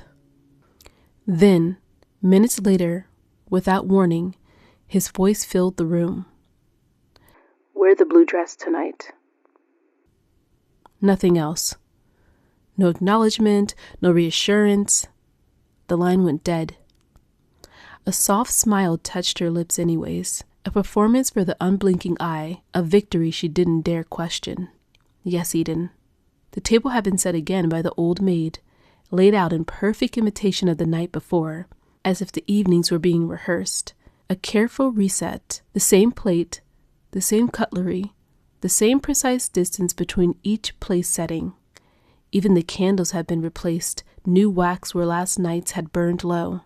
When the bolt slid back and Eden entered, she saw at once that he wore the same suit as before, only this one was freshly pressed, untouched by wear. The realization settled coldly. He owned multiples. Uniforms, not outfits. He looked relaxed, almost domestic. A bottle of wine rested easily in his hand, as though he was nothing more than a husband returning home to a wife he adored. He stopped in the doorway, his breath caught audibly. The blue silk clung to Willow's frame like poured water, shifting with every shallow breath. It was beautiful. It was exactly what he'd wanted, and it left her exposed. The neckline dipped low enough to reveal what she could not erase. The fading bruises Mark had left behind, mottled bruises in sickly yellows blooming against her skin. She had hidden them beneath the scarf, the only personal item she'd been allowed to keep, the last remnants of her former life. Willow, he murmured. His gaze traveled slowly, reverently from the hem of the dress up to her throat, where the scarf interrupted his view. His mouth curved faintly. You look transcendent. She forced her hands to remain still at her sides. For the last hour she had practiced this, standing before the mirror, rehearsing not the face of a captive, but of a woman beginning to understand her place, beginning to accept. She stepped forward, the silk whispering against her legs. Thank you, Eden, she said softly, each word carefully placed. A fragile smile followed, hesitant, grateful. It's the most beautiful thing I've ever worn, even more beautiful than the last. She lowered her eyes, just slightly. I didn't think I'd ever feel this elegant. Something in him shifted. The cold precision around his mouth eased, replaced by a glow that might have passed for warmth, if one didn't look too closely. It was the pleasure of possession, of a collector seeing a prized piece finally displayed as intended. He crossed the room and took her hand, bowing to press a lingering kiss against her knuckles. I knew it would suit you, he said, guiding her towards the table. You were meant for finery, not those drab cotton rags. His fingers paused, except for this. He hooked a finger beneath the silk scarf and drew it away. The air felt colder instantly. The bruises bloomed into view, undeniable now. Her smile faltered for half a breath, but she caught it, lifting her chin even as heat crept up her neck. Never forget, Willow, he said quietly, his eyes searching her face, probing for weakness. How else will you learn to appreciate what you have here? She met his gaze, searching for mercy and finding only its careful imitation. Still, she strengthened her smile. You're right, Eden, she said. I won't forget. He smiled, pleased. Tonight we celebrate. My father is at rest. The world is outside the gates, and you are finally where you belong. He poured the wine. Willow washed his hands, strong, steady, and utterly devoid of the grease that had always lived under Mark's fingernails. I was thinking, Willow said, taking a small sip of the wine to mask her nerves. If I'm to stay here, if I'm to be a part of this house, I should know more about it. You've taken such care of me. I want to understand you better. And the estate, it's so big. I feel a bit lost just in this one room. She was testing the water, trying to see if good behavior would earn her a tour of the wing she was in, a chance to map the closest exit. Eden paused, his glass midway to his mouth. He looked at her, his dark eyes searching hers for any hint of deception. Willow didn't blink. She kept her gaze wide and admiring. You want to see your kingdom? He asked, a slow smile spreading across his face. He leaned across the table, his hand covering hers. His skin was unnervingly warm. Perhaps, in time. But trust is a fragile thing, Willow. You've been so brave today. Playing along, wearing the dress, but it is a well-crafted facade. Soon, you'll be looking for a tool under the bed again. Willow's heart skipped a beat, but she didn't let her hand flinch. I was just scared, Eden, she said, her voice dropping to a whisper. I'm not used to being cared for like this. It feels like a dream I might wake up from. I was looking for something to prove it was real. Eden's grip on her hand tightened. Not painfully, but with a terrifying possessiveness. It is very real, Willow. And as long as you continue to be this honest with me, I might just let you walk the gardens tomorrow. Under my supervision, of course. He picked up a small piece of steak and held it out to her, his eyes burning with a dark, hungry light. Eat for me, Willow. Show me that you're accepting your new life. Show me you're mine. Willow leaned forward, her heart thundering so loudly she was certain he can hear it over the crackle of the fire. The silver fork hovered inches from her face, the meat perfectly seared, expensive and bleeding. She hated the intimacy of it, the way it reduced her to something infantile, a creature to be fed and groomed. She opened her mouth, her lips trembling slightly, and accepted the morsel. Eden's gaze didn't leave her eyes for a single second. As she chewed, he watched the movement of her throat with a look of starving intensity. He didn't pull the fork away immediately. He let the cool metal linger against her bottom lip for a heartbeat longer than necessary. A silent assertion of control. Good, he whispered, his voice thick with a dark, purring satisfaction. You see how easy it is? When you stop fighting the current, Willow, you realize how much more comfortable it is to simply let me carry you. A flush of heat crawled up Willow's neck, not of pleasure, but of a deep, burning shame. She felt a tear prickle at the corner of her eye, but she forced it back, swallowing the food along with her pride. She had to be the perfect doll. If she could make him believe she was becoming dependent on him, he might grow careless. He might stop looking at the monitors quite so often. It's very good, she managed to whisper, her voice small and broken. Eden reached out, his thumb catching a stray drop of jus at the corner of her mouth. He didn't use a napkin. He smoothed it away with his bare skin, his touch lingering on her cheek. I've spent my whole life surrounded by people who wanted something from me, he said, his tone turning reflective, almost vulnerable. My father, his lawyers, the women who saw only the estate. But you are the first thing that is purely mine. I didn't buy your affection, Willow. I earned it by removing the things that hurt you. He stood up, still holding her hand, and pulled her gently from her seat towards him. The silk of the dress rustled between them. He smelled so clean, so unlike the world she had come from, and for a split second, her brain, exhausted by trauma, flickered with a dangerous thought of how much easier it would be to just stop trying to escape.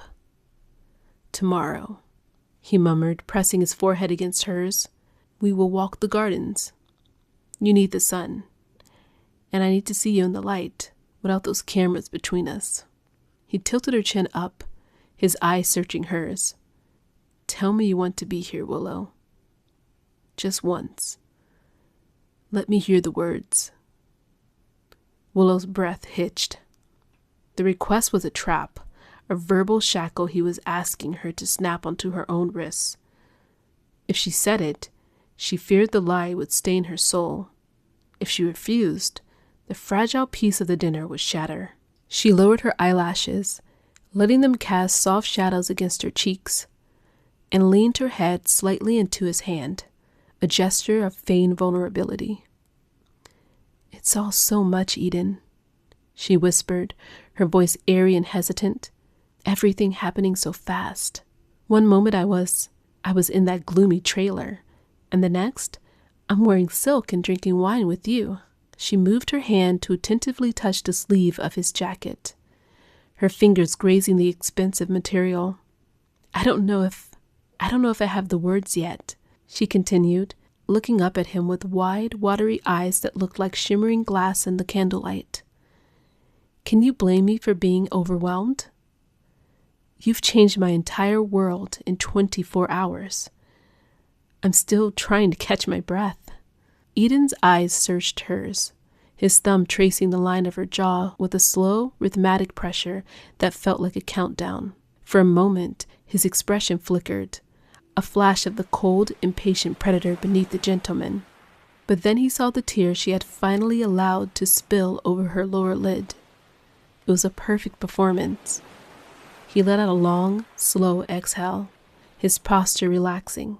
You're right. You've always been so sensitive, so delicate. It was churlish of me to demand a confession so soon. He leaned down, his lips pressing a firm, dry kiss to her forehead. I can wait, Willow. I have decades. Every day you spent in this house, the memory of that life will fade like a bad dream. I promise. Soon, you won't even remember the sound of his voice. You'll only hear mine. He led her back into the room, holding her close as if he was afraid she might dissolve. Once inside, he stepped back, his eyes dark with a triumphant glow. He reached into his pocket and pulled out the brass key, the metal glinting orange in the firelight. Sleep in the silk tonight, he commanded softly, moving towards the door. I want to think of you wrapped in it, while I'm in the other wing. It's a reminder of the life I've given you. He stepped out into the hallway, and the bolt slid home. Willow stood in the center of the room until his footsteps died away. Even then, she didn't let the gentle expression vanish, her face lovesick for the cameras. She walked to the bathroom and gripped the edge of the marble sink, exhaling until her lungs were empty. She looked at her reflection, the transcendent doll in the blue dress. I'm going to kill him, she thought, the clarity of the idea hitting her with the force of a tidal wave. Or, I'm going to burn this house to the ground with both of us inside.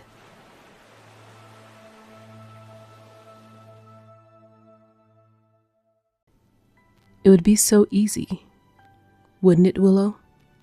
Just to give in? All of this could be yours. This garden, the estate, me. And all you have to do is follow me completely and obey. Doesn't that sound nice, Willow?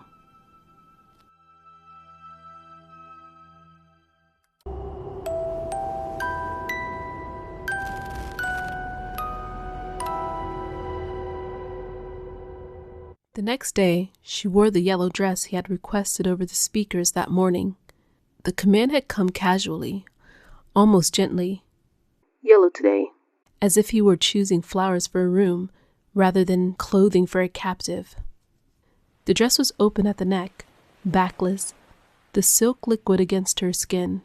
It fit her frame with unnerving precision, skimming her waist and hips as though it had been made for her alone. For the first time, she paused before the mirror and felt a ripple of unease sharpened into something colder. She could never find clothing that fit this well, not on her own, not even when she tried. So how had he known? The thought stayed with her as she moved through the morning, the silk whispering against every step, the fabric offering nowhere to hide. It made her acutely aware of her body, of how visible she was meant to be.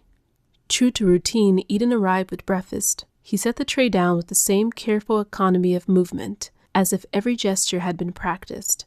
She performed for him again, the softened posture, the receptive expression, the small, grateful smile she had learned he liked.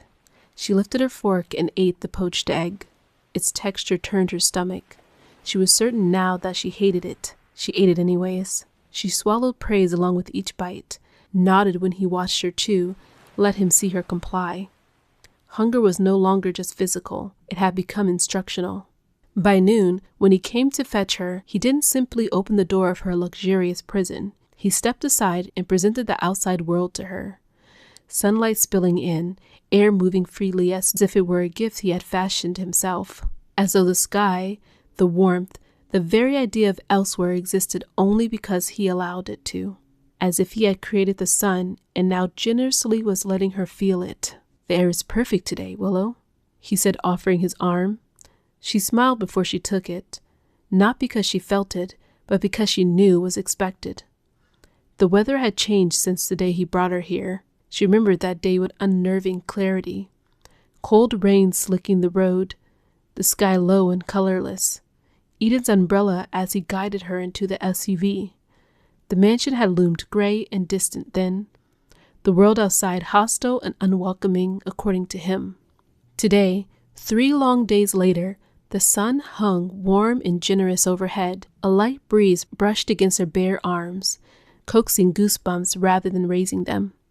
The air felt almost indulgent, spring-like, forgiving.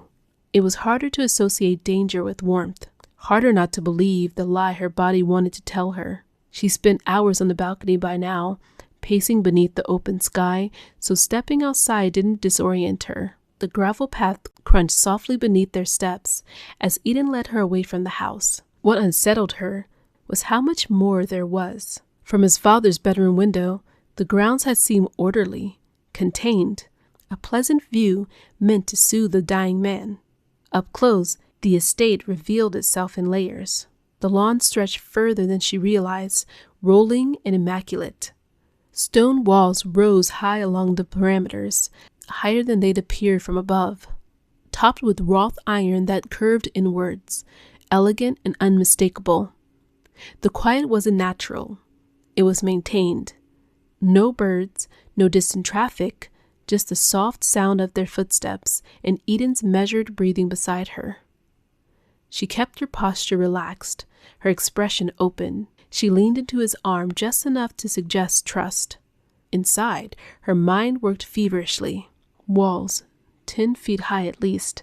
Gate near the east side, motorized. Cameras, there and there. And there. Concealed but obvious if you know what to look for. Eden guided her into the rose garden, his hand firmed where it threaded through hers. Yellow, pink, and white blooms crowded the path, their scent thick in the warm air. He reached into the nearest bush and selected a yellow rose, careful not to disturb the others. He turned it slowly between his fingers, inspecting it as though it was something fragile, something rare. Then he held it out to her. "There's a reason why I asked you to wear the yellow today," he said quietly. She took the rose. The petals were warm from the sun, impossibly soft. "You're like this," he continued, smiling as if the thought pleased him. "Cultivated, protected, given exactly what you need to thrive." His gaze lingered on her, slow and proprietary. People think roses grow wild. They don't. Not like this. His thumb brushed the stem, stopping just short of the thorns. "You're my rose, Willow." The words were gentle. The meaning was not. Ownership disguised as admiration. She let her breath steady, let her face remain open and grateful.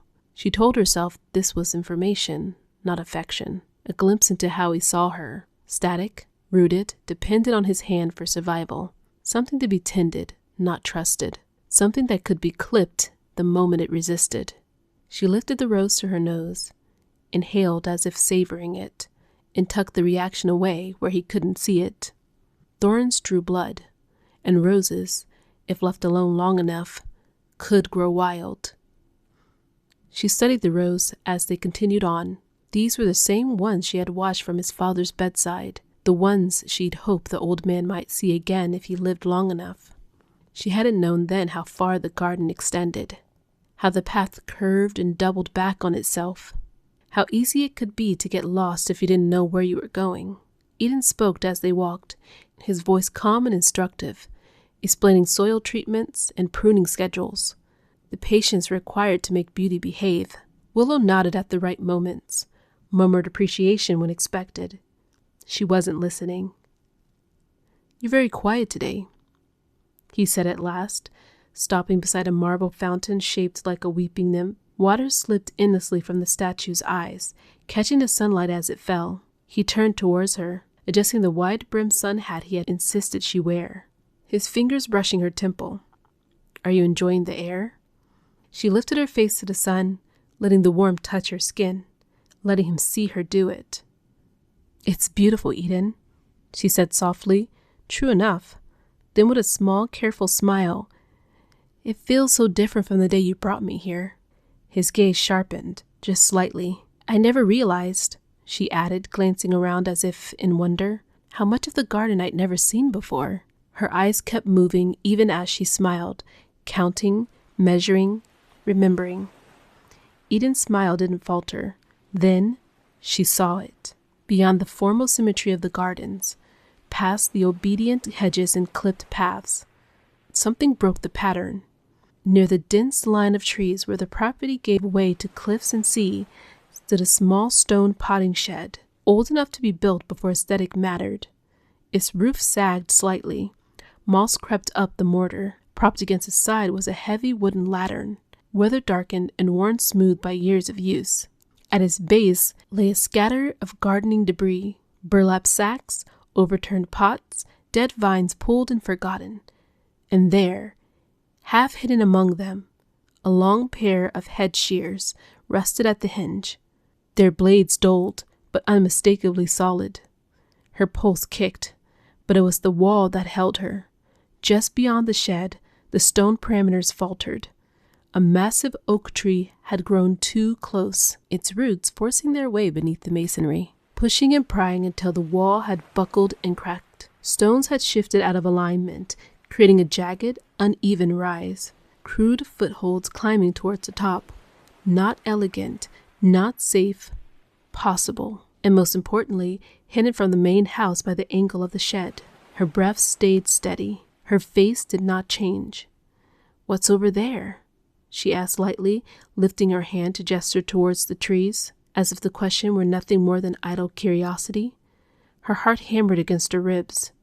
Eden followed her gaze, his grip tightened on her hand. "Nothing but the cliffs and sea, Willow," he said. "Dangerous territory. The ground is unstable." His thumb pressed into her palm. "I prefer you stay within the inner circle." He drew her closer, turning her toward him. In the natural light, his attention sharpened. The sun caught the faint yellow shadow on her neck, the fading bruises of her past life.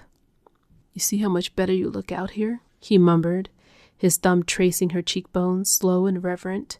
"You're beginning to bloom. I see the life coming back into you." His voice softened. "Away from the filth, away from the noise." Willow lifted her face to his, letting her lashes lower. She hummed softly, and leaned her head against his shoulder, the picture of comfort. From this angle, the shed sat perfectly in her line of sight. She measured the distance, fountain to gravel, gravel to shed, shed to wall. In her mind, she counted the seconds it would take to run, and how many she could afford to lose. 30 seconds, maybe 40. He started to walk again. "You know, God made one flaw in humans," Eden said suddenly, his tone thoughtful, almost indulgent. "One very important flaw." They walked slowly along the gravel path, roses pressing in on either side, yellow, pink, white, heavy with bloom. Eden spoke as if the garden itself was his pulpit. He gave them free will, from the moment of their creation, freedom to choose. And from the very beginning, they chose poorly. Them. The word registered even as she kept her gaze forward. Humans, separate from him. Observed, evaluated, corrected. In the Garden of Eden, it wasn't cruelty that caused the fall. It wasn't hunger or violence. It was the tree of knowledge. He lifted a hand, gesturing lazily at the roses. Choice. Curiosity. The belief that knowing more would make them better. He shook his head, almost sadly. When you give humans free will, they always reach for the wrong thing. Willow felt the faintest impulse to roll her eyes, and crushed it instantly. The reflex of disbelief stayed buried beneath her careful calm. He really believed this, that no human should have free will, not as a metaphor, as truth. "I've taken away that tree for you," Eden said, turning slightly toward her. "There's no knowledge here that can hurt you. No choice that can lead you astray." His fingers tightened around hers. "You can live freely in Eden now, Willow. As long as you abide by the rules, you'll enjoy everything paradise has to offer." She nodded. agreeable, but her mind lingered on the way he spoke. Humans, them, as if he were not one of them, as if he stood apart from the flaw, immune to it. A false idol, then, beautifully constructed, carefully maintained, demanding obedience in exchange for safety. They passed beneath an arch of roses, petals brushing her bare arm, yellow silk against yellow bloom. Eden's garden had no tree of knowledge. Instead, there was her. Willow. She remembered the meaning of her name without effort. It had lived with her a long time. A willow bends, but does not break. A tree that survives storms by yielding. Willows grew where the ground was soft, where water gathered. They bowed low, their branches sweeping the earth, mistaken for submission, but their roots ran deep, deeper than expected, strong enough to split stone. She walked beside him, her posture relaxed, her expression open. A willow in Eden, the damage it could do. Not planted to question, not meant to reach, meant to endure. Eden believed that was freedom. Willow knew better. Even in scripture, false gods always mistook obedience for faith and endurance for surrender. In gardens, no matter how carefully designed, always underestimated roots. "I think I'm getting a bit of a headache from the sun," she murmured, playing the part of the frail captive. "Could we go back inside? I'd like to lay down for a while." Eden beamed, clearly delighted by her honesty and her apparent lack of resistance. "Of course, my love. We don't want to overdo it. Tomorrow we can stay out longer." As he led her back toward the house, Willow didn't look back at the wall. She kept her eyes on the ground, memorizing the texture of the gravel. She knew now that the wind he felt, that absolute ownership he was basking in, was his greatest weakness. He thought he had broken her spirit, but he had only forced it into the dark, where it was sharpening itself into a blade. "You've kept everything. Her books, her instruments." "I keep what is precious, and now I keep you."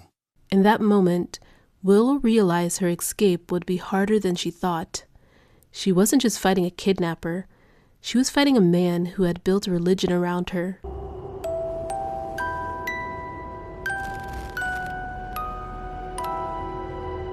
Eden seemed buoyed by her apparent compliance. The tension that usually radiated from him had softened into a proud, almost boyish enthusiasm.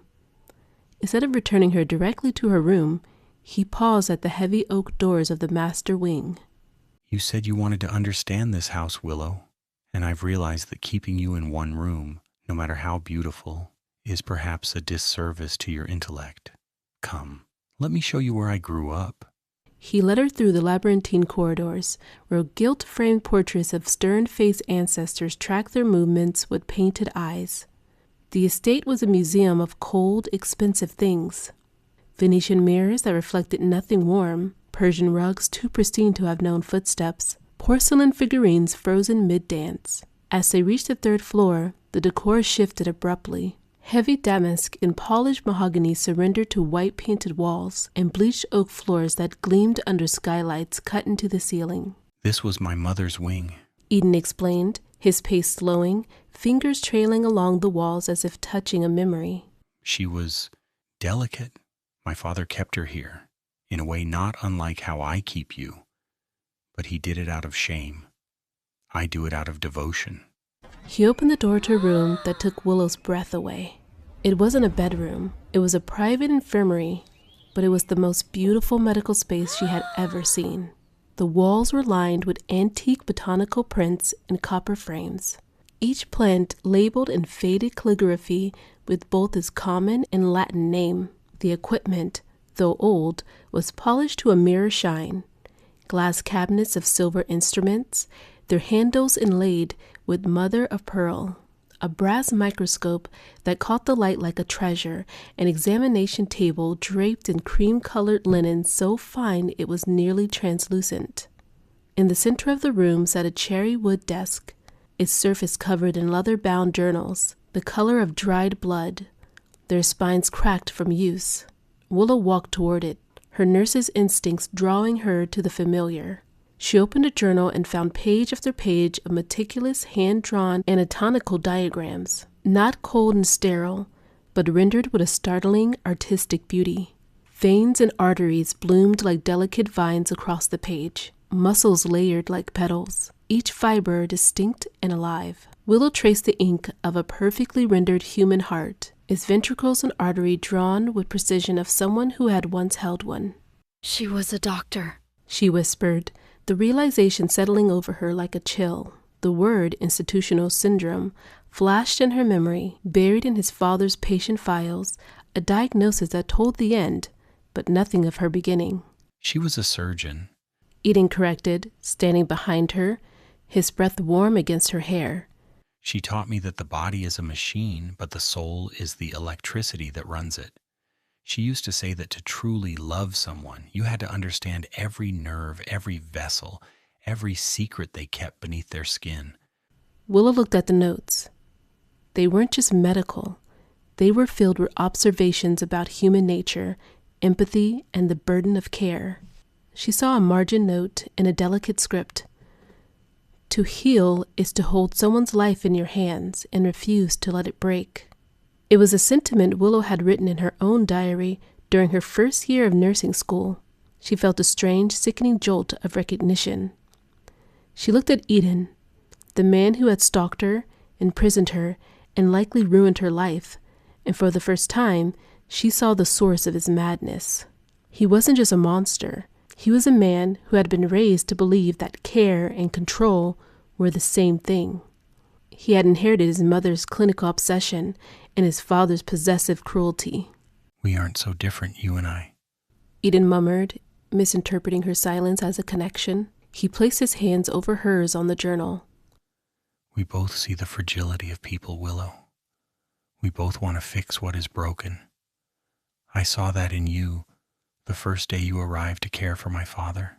You didn't just change his bandages. You studied him. You cared for the details. Willow looked at his hands, joined over the medical text. For a fleeting second, the horror was replaced by a profound, chilling pity. He truly believed he was healing her. He believed this was a partnership of like minds. You've kept everything. She said softly, her mind spinning. Her books, her instruments. I keep what is precious. He replied, his eyes fixated on hers with a terrifying, pure affection. And now I keep you. In that moment, Willow realized her escape would be harder than she thought. She wasn't just fighting a kidnapper. She was fighting a man who had built a religion around her. But she also saw her opening. If he thought they were the same, she can use that medical bond to manipulate him in ways he would never see coming. Willow's fingers lingered on the vellum page, her mind racing. She forced herself to look up at him, her eyes wide and simulated with the discovery that she knew would intoxicate him. Eden, she breathed, her voice carrying a faint tremor of awe. I had no idea. I thought you just saw me as a possession. But you understand the work. You understand what it means to truly observe a patient, a person. She let her hand slide from the book to his forearm, gripping his suit jacket. I felt so hollow being locked away without my work. If I could study these, if I could use this room to keep my mind sharp, I think I could stop feeling like a prisoner and start feeling like myself again. Your mother's notes are brilliant. I want to learn how she saw the world. Eden looked down at her hand on his arm, his chest rising in a slow, deep swell of pride. To him, this was the ultimate validation. He wasn't just holding her, he was winning her mind. You want to study her work. He repeated, the words sounding like a prayer. You want to share her legacy with me. I do. She whispered. Please. Let me spend time here. It's the only place in this house that feels like it has a soul. Eden closed his eyes for a moment, savoring the victory. Very well. During the day, while I'm occupied with the estate, you may spend your time in this wing. I will leave the connecting doors unlocked. But the cameras stay on, Willow. I want to watch you learn. I want to see you become the woman my mother would have respected. Thank you, she said, leaning her head against his shoulder. Internally, she was already calculating. This wing has windows. This wing has medical supplies. This wing is my way out. She had 2 potential ways out now. The fracture in the wall behind the shed, crude, risky, exposed. And the infirmary, with its sanctioned solitude, its drawers and cabinets full of quiet possibilities, places he believed were safe because he had allowed them to be. Now, it wasn't about courage. It was about timing. She would need a moment when his vigilance softened, not disappeared, just thinned. A moment when his certainty made him careless. When trust, carefully cultivated, became weight instead of armor. She wasn't looking for chaos. She wasn't looking to flee blindly. She was waiting for the precise instance when his control revealed its seam, and she could slip through before it closed again.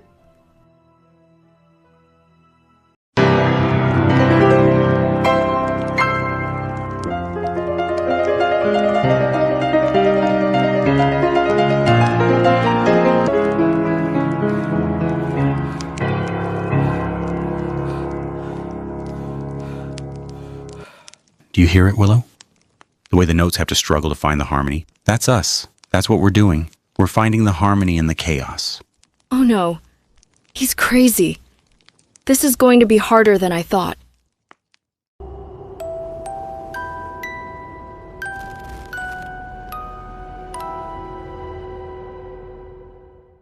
That evening, after they shared yet another rehearsed meal, salmon poached in white wine, asparagus tips arranged in perfect symmetry, Eden led her down the grand parlor, a room dominated by a black Steinway grand piano that sat like a polished Abyssinian monolith in the center of a Persian rug. The ivory keys gleamed in the half-light, expectant and hungry.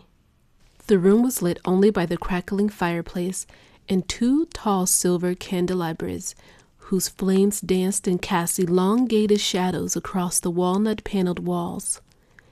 Eden sat on the bench, the crimson tails of his silk robe pooling around him like spilled wine. He didn't ask her to join him.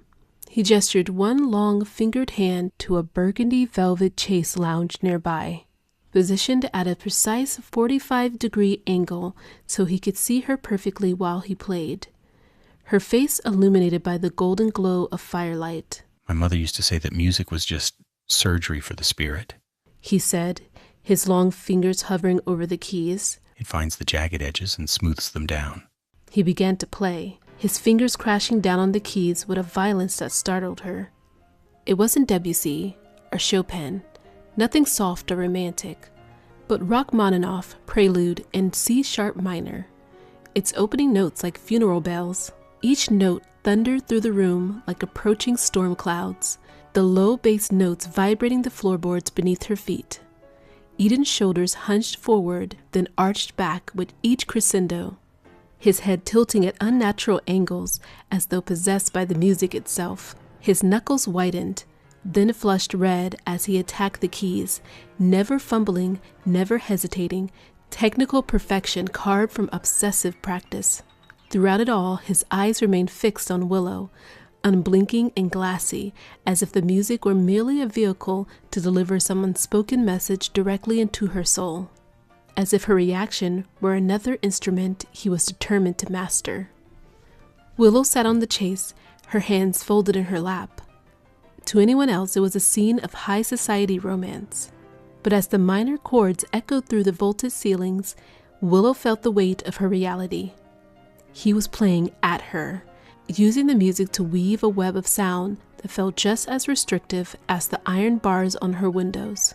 She watched his hands move, the same hands that had crushed the life out of Mark's future, now dancing over ivory keys with the grace of a god. As the piece reached its thundering crescendo, Eden suddenly stopped. The silence that followed was deafening, filled only by the crackle of the fire and his heavy breathing. He turned on the bench, his face flushed, his eyes wild with a dark, manic love. Do you hear it, Willow? He asked, his voice a low rasp. The way the notes have to struggle to find the harmony? That's us. That's what we're doing. We're finding the harmony in the chaos. Willow felt a cold sweat break out along her spine. He was deeper into his illusion than she realized. He didn't just want a wife or a nurse. He wanted a soulmate to join him in his beautiful, terrifying madness. It was beautiful, She managed to say, her voice barely a whisper. Eden stood up and walked toward her, the candlelight casting a shadow over her like a shroud. He knelt by the chase, taking her face in both of his hands. I'm going to give you everything, Willow. My knowledge, beauty, safety. All I ask is that you never, ever look toward the gates again. He leaned in until the sunflower yellow fabric of her dress crumbled between them, a barrier dissolving like sugar in hot water. Those hooded eyes with their glacier blue irises ringed by a dark cobalt, the aristocratic slope of his nose, the precise symmetry of his clean-shaven jawline. His lips, flushed pink from the wine and slightly parted, hovered millimeters from hers, close enough that she could count his individual eyelashes. He waited with the stillness of a judge, demanding the consent she had been terrified to give. The closeness was suffocating, like being slowly buried alive. Willow could smell the wine mingling with the bitter green scent of asparagus tips on his breath, undercut by the sandalwood cologne that clung to his skin like a second personality, expensive, calculated, and impossible to wash away. As his lips hovered there, an invitation that was actually a demand, her entire body recoiled internally, a scream trapped behind her teeth. But she didn't pull away sharply. Instead, she let her eyes flutter shut and turned her head away just a fraction, so his lips brushed harmlessly against her cheek. She let out a long, shaky breath and pressed her hands against his chest, not to push him away, but to create a deliberate, soft barrier. Eden, She whispered, her voice trembling with a genuine fragility that she didn't have to fake. please, don't. Not yet. She felt his muscles stiffen under her palms. The air in the room seemed to sharpen, the silence turning jagged. For a heartbeat, she feared she had pushed him too far, that the assailant would override the nobleman. I want this to be right. Her eyes opening to meet his, pleading and wide. You said you wanted harmony. If you take this now, while I'm still so fractured from everything that happened, it won't be real. It'll just be another thing that was taken from me. She reached up, her fingers grazing the hairs at his temple. You've given me so much tonight. The books, the music. Give me this one final thing. Give me the time to come to you because I want to, not because I have nowhere else to go. Don't you want the version of me that isn't afraid? The logic was the perfect bait for his ego. Eden prided himself on being better than Mark, better than the beasts of the world. He wanted her devotion, not just her body. He stayed frozen for a long moment, his eyes searching hers for the lie. Willow kept her breathing shallow, her gaze unwavering, projecting nothing but a vulnerable, burgeoning trust. Slowly the tension bled out of his shoulders. He let out a breath and sat back on his heels, though he kept his hands on her waist. You're right. He murmured, his voice thick with a frustrated yet admiring reverence. You are a creature of nuance, Willow. I shouldn't treat you like a common conquest. It's just seeing you here in the light of the fire. It's difficult to remember patience. He stood up, pulling her to her feet with him. He didn't kiss her, but he pressed his forehead against hers once more, a heavy, proprietary gesture. I will give you your time. He promised, his voice dropping into a dark, vibrating register. But remember, Willow, patience has a limit. I have given a paradise to you, but even God expected something in return for Eden. It was the second time that day he had aligned himself with God. God had shaped the world once. Eden seemed to believe he was shaping it again, distilled down to a single life, hers. She kept her face soft, receptive, as if the words had comforted her. Inside, she filed them away with careful precision. Patience has a limit meant there would be a moment when waiting became failure, when failure turned into punishment. Time then was not something to spend freely, it was something to steal. In his Eden, paradise or prison, had always been designed to keep someone in. He led her back to the stairs, his grip on her hand firm. Spend tomorrow in my mother's wing. Immerse yourself in the science. Perhaps when you see how perfectly the world can be ordered, you'll realize there is nothing to fear in my arms. Who are they? No one. They are ghosts of a life that no longer matters. But they are nosy, and they are persistent, and they will not see you.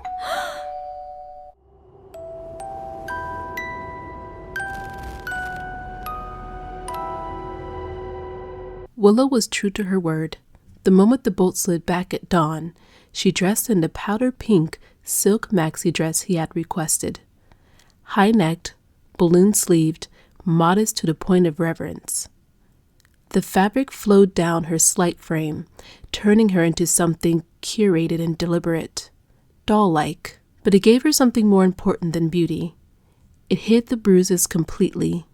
For the first time in days, her body was allowed the dignity of concealment. Eden noticed.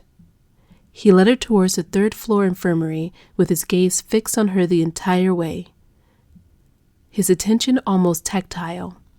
He commented on her femininity, on the way the dress softened her, refined her. This is how every girl should look, He said. if she had an ounce of pride or self-respect. She nodded at the right moments, lowered her eyes when expected. What surprised her was not his admiration, but his restraint. Surprisingly, when they left the infirmary, he didn't hover. He left quickly to tend to his state duties. She knew the cameras were watching, so she acted with purpose. She opened the heavy journals, she cleaned the antique surgical tools with a cloth, and she sat by the window, appearing to be deep in study. But as she leaned over a volume on pharmacology, her eyes weren't on the text. They were on the medical cabinet's glass door. Behind the locked glass, she saw rows of brown glass vials. Her nurse's training allowed her to read the faded Latin labels from across the room. Chlorohydrate, morphine sulfate, ether. Eden's mother hadn't just been a surgeon. Toward the end, she had clearly been an apothecary of her own pain. Willow realized that while the doors to the house were made of oak and iron, the man who held the key was made of flesh and blood. And blood could be slowed. Blood could be put to sleep. Willow spent the day in a state of hyper-focused calm. She sat at the mahogany desk, a heavy volume of cardiovascular surgery propped open, while her mind worked on a separate, lethal track.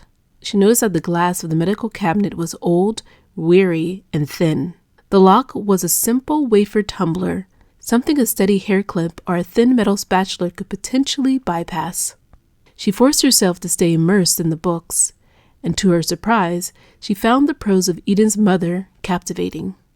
The woman had been a genius, writing about the human body with a mixture of reverence and cold, hard logic.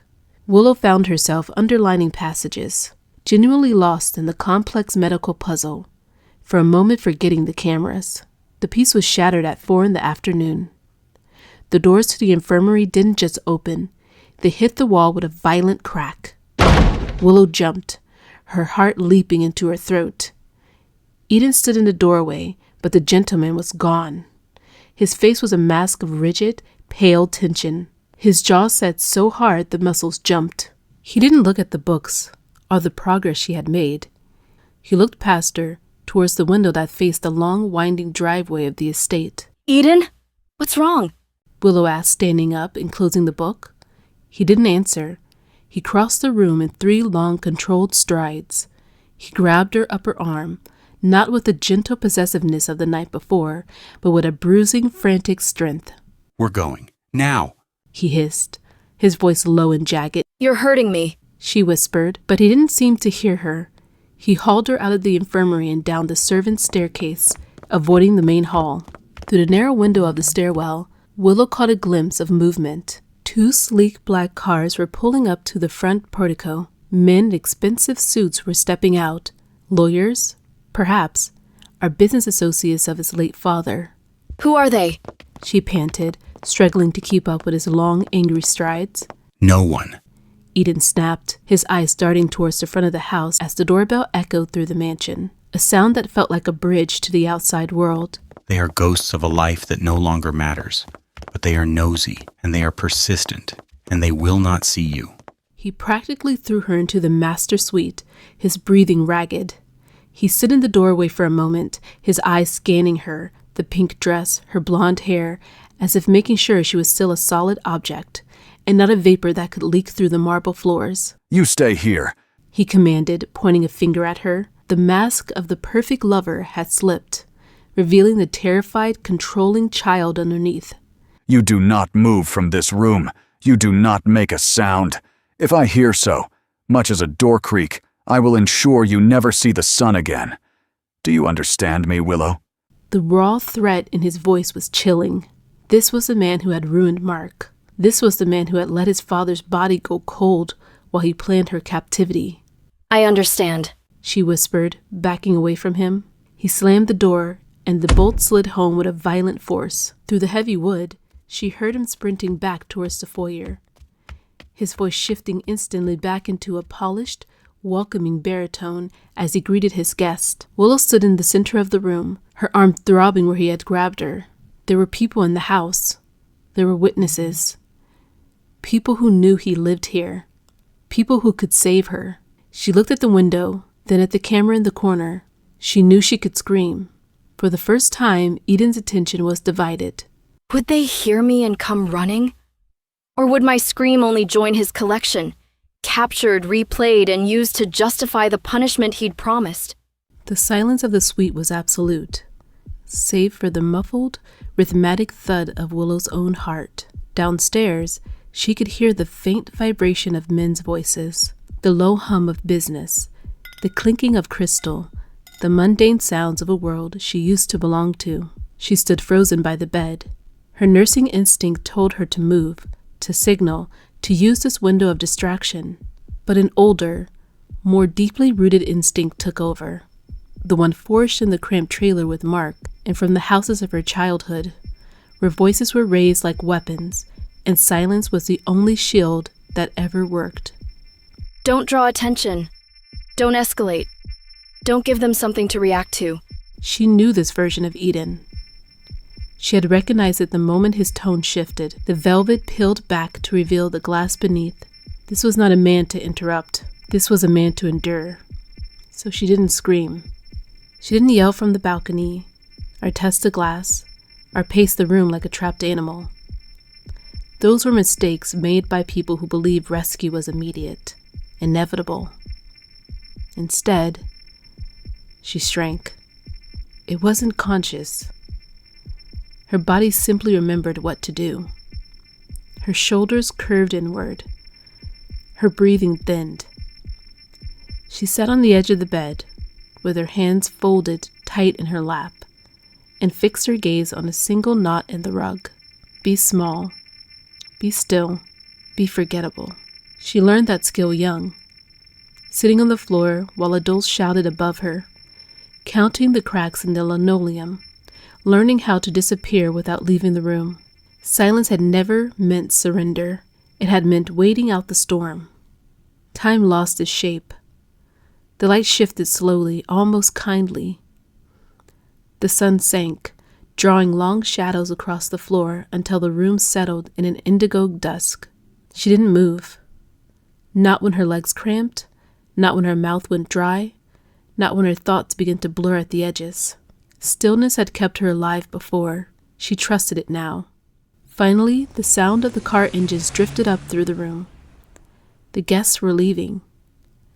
A few minutes later, the heavy front door slammed shut, followed by the slow, deliberate footsteps of Eden returning up the stairs. The bolt slid back. Eden entered. He looked undone. His tie hung loosely around his collar, his eyes red-rimmed, the sharp edge of adrenaline finally dulling. He stopped short when he saw her exactly where he'd left her. Spine straight, hands folded, face emptied of expression. Relief washed over him. Good girl, He breathed, as though releasing a burden. He crossed the room and sank to his knees, pressing his face into her lap like a penitent. I'm sorry I was rough. His voice thickened. They were aggressive, probate, the holdings. They wanted to poke into my life, into our lives. He looked up at her then, eyes glassy, earnest in his gratitude. You stayed silent? You stayed for me? I knew I could trust you. She did not correct him. She knew the truth. She hadn't stayed for him.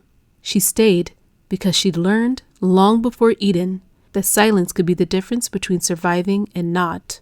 Willow didn't pull away when he took her hands and kissed her bruised knuckles. She even managed a small robotic nod. I did what you asked, Eden. I know, and I'll reward you for it. He whispered. He stayed there for a while, basking in her compliance, before eventually leaving to settle his nerves.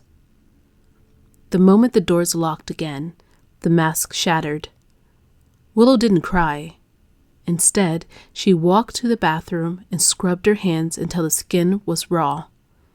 She looked at herself in the mirror, a visceral wave of self-loathing washing over her. She hated her own fear. She hated the way her body had automatically bowed to a bully, just because it was a rhythm she knew by heart. Never again, she told her reflection, her green eyes hardening into something sharp and measured. I played the doll because I was scared, but I'm a nurse. And a nurse knows how to handle a patient who has become a danger to themselves and others. She thought of the infirmary wing. She had been good. She had earned his trust. And now she was going to use it to gut him.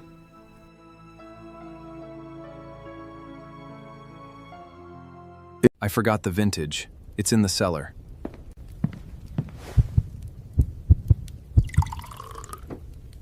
I've saved this for a special occasion. I can't wait. The following morning, Eden was almost pathetic in his gratitude. He brought her a vase of fresh lilies and spoke in hushed, reverent tones, treating her like a delicate saint who had weathered a storm for his sake. He even allowed her to choose her own dress, though the choice was still confined to the curated row of silk gowns the maid had laid out for her. She selected one that resisted him. It wasn't form-fitting, and its fabric carried a subtle pattern instead of the usual obedient solids. It disrupted the aesthetic he favored. She wore it deliberately, a small silent act of refusal no one else would notice. He noticed. His gaze paused on the dress, a fraction longer than usual, his expression soothing into something neutral. He didn't comment. He didn't correct her. He accepted it without comment, the kind of silence that felt less like approval and more like postponement. She smiled, demure and compliant. She had no doubt he was already cataloging it, an anomaly to be removed. By tomorrow, she suspected the maid would be instructed to destroy it, and somehow, knowing that, made wearing it feel worth it. You've shown me such loyalty, Willow, he said, opening the door to the third-floor wing. Spend as much time here as you like. Your dedication to my mother's work, it's the most beautiful thing I've ever witnessed. The moment he left and the red light of the camera flickered on, Willow began the show. She spent 2 hours sitting at the desk, taking diligent notes, even moving her lips as if memorizing complex Latin phrases. She was the perfect scholar. But as the afternoon sun slid lower and struck the glass front medical cabinet, Willow noticed the familiar bloom of glare. She'd seen it twice already, brief, predictable, the light flaring just enough to wash out a corner of the room on the monitor. Each time the camera's tiny lens had failed to compensate, its red indicator blinking as if nothing were wrong. She had memorized the timing without meaning to. When the glare returned, bright and blinding the same narrow strip, she didn't hesitate. She moved. She found a thin, stainless steel dental pick among the surgical tools the day before. She kept it hidden in the sleeve of her dress. Using her body as a shield, she stood with her back to the primary camera, appearing to simply be admiring the vintage apothecary bottles. Her heart hammered a frantic rhythm against her ribs, but her hands, trained for the delicate work of drawing blood and suturing skin, were steady. She slipped the pick into the simple wafer lock. Click. The sound was tiny, but to her ears, it was as loud as a gunshot. She held her breath, waiting for Eden's voice to crack over the speakers, accusing her. Nothing but the hum of air conditioning. She slid the glass door open just an inch. Her eyes scanned the labels. She didn't want the morphine.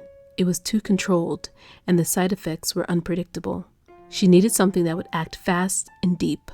Her fingers closed around a small amber vial of chloral hydrate. It was an old-fashioned sedative, powerful and nearly tasteless when mixing with a strong drink. In the right dose, it wouldn't just make him sleepy, it would render him a dead weight for hours. She slipped the vial into the deep pocket she had surreptitiously cut into the lining of the patterned dress. She then took a second, smaller vial of a strong local anesthetic, something she could use if she needed to defend herself physically. She relocked the cabinet, smoothed her hair, and sat back at the desk. She spent the rest of the day in a state of icy clarity. She wasn't the scared girl from the night before. She was a clinician preparing for a procedure.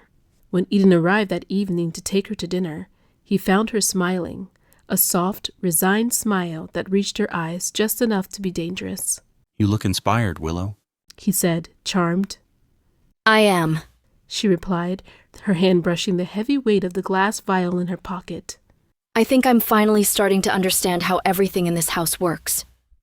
The dining room surprised her with its warmth. The air smelled of beeswax and expensive Bordeaux. Candlelight softened the high ceilings, catching on carved beams and faded frescoes, so they felt intimate rather than severe. A long table waited at the center, already set, its polished surface glowing beneath linen and silver. High-backed chairs upholstered in deep wine-colored velvet invited rather than commanded, and the tapestries along the wall muted the room into a quiet hum, as if it had been made to hold voices kindly. It felt ceremonial, yes, but welcoming too, like a space meant to mark special occasions, a place prepared not for punishment, but for praise. Eden had outdone himself, and he seemed jubilant, his anxiety from the night before replaced by a triumphant, almost manic glow. A celebration, Willow. He said, pouring the dark red wine into 2 crystal goblets. To our new understanding, to the harmony we found. He stood up, his hand grazing her shoulder. I forgot the vintage I wanted to show you. It's in the cellar, a 1945, saved for an occasion exactly like this. Don't move. I'll be back in a heartbeat. The moment his footsteps echoed into the hallway, Willow moved with the cold efficiency of a surgical nurse. She pulled the amber vial from her makeshift pocket, her heart hammering against her ribs. She didn't hesitate. She uncorked the chloral hydrate and poured a precise, heavy dose into Eden's glass. She swirled the liquid until it vanished into the deep red of the wine, then tucked the empty vial back into her skirt. She sat back, her hands folded, her face a mask of serene compliance. Eden returned with a new bottle, visibly pleased, the label still dusty with age. I've been saving this, he said, already moving towards the sideboard. He worked the cork free with slow precision, the soft pop echoing in the quiet room. Smell it, he said, holding it out to her. It tells you whether the wine's honest. She smiled pleasantly and leaned in, breathing it in as she'd been instructed to. He smiled, pleased. I found it years ago, outside a village in the hills near the Italian border. Not the kind of place you stumble on unless you're looking for it. He took down 2 clean goblets and set them between them, pouring slowly, watching the wine bloom darkly as it caught the light. The vintner was an old man, he went on, almost fondly. No website, no export label. He poured straight from the barrel and insisted I taste before I spoke. Said the grapes only did well because the soil had been ruined once. War, fire, something ancient. He believed damage improved the depth. I bought what he'd sell me. I've never seen the bottle anywhere else since. He handed one to her, the glass warm from his fingers. To serendipity, he said softly, and good timing. They drank. The wine was smooth and full-bodied, layered without being sharp. Dark fruit, something earthy beneath it. It tasted settled, safe, the kind of wine meant to linger over, not rush. She lifted her glass, studying the color. There's patience in it. You can tell it wasn't rushed. His gaze sharpened, pleased. That's exactly what he said. She met his eyes, letting the moment hold. You have a good palate, she added gently. And a good memory for places, for people. Not many notice things like that. A low hum slipped from his throat as he absorbed the praise, quiet and involuntary. It lingered a moment, like a sound of satisfaction he hadn't meant to make. Then the doors opened. The maids entered with the first course, moving quietly, efficiently, setting plates and silverware with practiced precision. Willow forced herself to soften, to smile, and to thank them. She let her attention drift from the poisoned goblet just enough to appear natural, just enough to remain convincing. They ate in an easy, measured quiet for a while. The soft scrape of cutlery, the muted warmth of candlelight. Eden watched her more than his plate. You recognized it. He said at last. The piece I played for you the other night. She looked up. Rachmaninoff. The prelude in C-sharp minor. A smile touched his lips. Yes. He cut his food neatly. So much weight in it. Like a door closing. Rachmaninoff doesn't ask for patience. He demands endurance. She nodded, choosing her words. It's beautiful, but it feels storm-bound. Exactly. He lifted his glass, then set it down untouched. And yet when you study, you don't choose storms. She hesitated. What do you mean? Johann Sebastian Bach. He said gently, as if naming something sacred. You prefer Bach. Her fork paused midair. She glanced up, a flicker of genuine surprise breaking through the careful calm she'd practiced. How do you know that? He didn't answer right away. Instead, he compared the two with scholar's patience. Rachmaninoff bleeds feeling into the room. Bach builds a room and asks you to work inside it. His gaze met hers, steady. You work. She felt the truth of it land, quiet, exacting. Bach helps me think. He keeps the noise out. His satisfaction was subtle, but unmistakable, a soft sound escaping him before he could stop it. I thought so. People reveal themselves by what steadies them.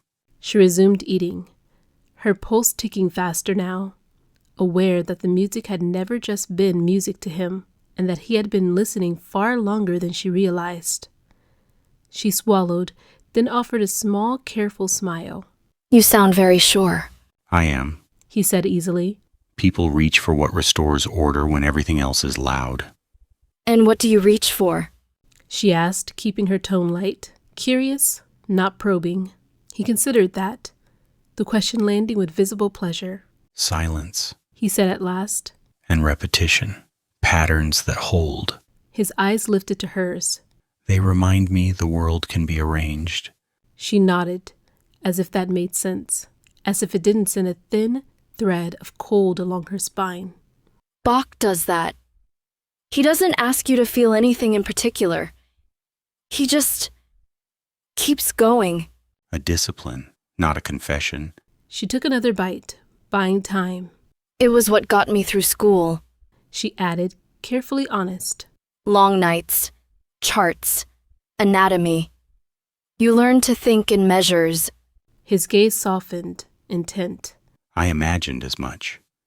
You don't romanticize pain, you organize it. Something in her chest tightened. You make it sound flattering. It is, he said without hesitation. Most people want to be overwhelmed. You want to understand. She met his eyes, letting the candlelight do its work. Understanding doesn't mean control. No, but it's where control begins. For a moment, neither of them spoke. The candles hissed, the room held. Then he smiled again, lighter now. Finish your dinner. Afterward, if you'd like, I can play something quieter, not Rachmaninoff, something that knows how to wait. She lowered her gaze, the picture of assent. I'd like that. And as she returned to her plate, she wondered briefly, dangerously, whether being known so precisely was a kind of music too, or just another way to be held in time. She watched the wine glass as she spoke, careful to keep her tone light, almost teasing. How do you know my dress size? My exact measurements, better than I do. Then softer, deliberate. And how do you know the music I studied too? She met his eyes. Please don't answer in riddles. Consider it part of my reward. Eden didn't bristle. If anything, he seemed relieved. I didn't guess, he said simply. I verified. She waited. I had access. Your employment records, medical intake forms, old insurance paperwork from when you were still in school, heights, weights, fluctuations over time. He gestured vaguely. People leave themselves everywhere. You don't notice because no one ever bothers to look closely. Her stomach tightened, but she kept her expression composed. And the music? He smiled, not proudly, not sheepishly, just matter of fact. Your study schedules, library checkouts, a note in a supervisor's evaluation. Works best with structured classical music, favors Bach. It came up more than once. He shrugged. Patterns repeat if you pay attention. She let out a quiet breath, as if impressed rather than alarmed. You did your homework. I believe in preparation, especially when something matters. Something. Not someone. She nodded, lifting her glass again, her fingers steady despite the chill crawling up her spine. Thank you for being honest, she said, and meant it in a way that honesty can be useful.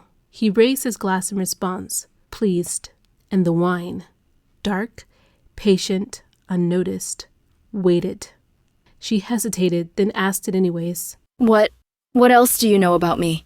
The question seemed to please him. He didn't answer right away, as if selecting something carefully, something precise. You've been admitted to the emergency department 6 times in 3 years. Always after midnight. Always with injuries you explained away as accidents. Falls, missteps, clumsiness.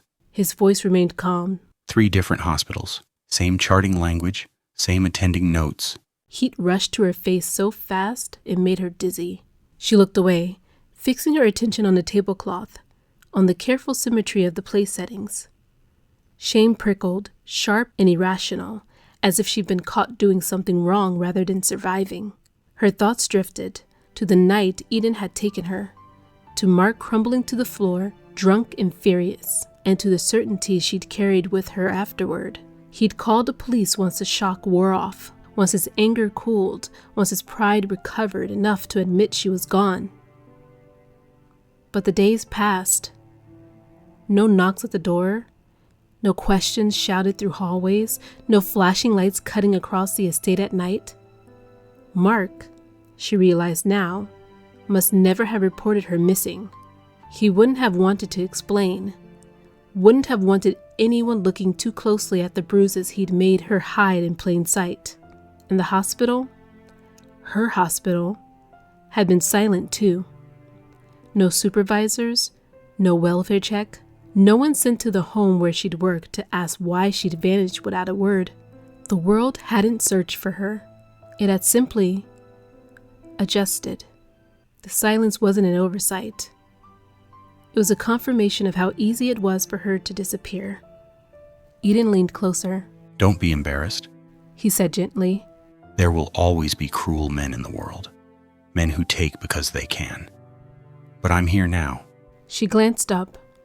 For just a second, one fragile, treacherous second, his certainty felt like shelter, like a wall she could stand behind instead of pressing against. The idea slipped into her chest, warm and convincing. Then, something in her tightened. She remembered the locked doors, the cameras, the careful way every kindness arrived with terms she hadn't agreed to. Her gaze steadied. The warmth receded. She nodded once, as if accepting comfort, and lifted her glass. The performance resumed. Inside, the truth reasserted itself, quiet and unyielding. Protection that costs your freedom is just another form of captivity. And she would not forget that again. To honesty, she said. Her pulse quickened as she watched him lift his glass, the one with the poison in it. To honesty, he echoed. The sound of crystal meeting crystal rang clean and clear. She drank. The warmth spread too fast. If you like this video, be sure to like this video. And if you made it to the end, you're officially my hero. Leave a comment sharing your theories. Will Willow win her freedom, or will Eden be 2 steps ahead? Find out next time on A Willow in Eden.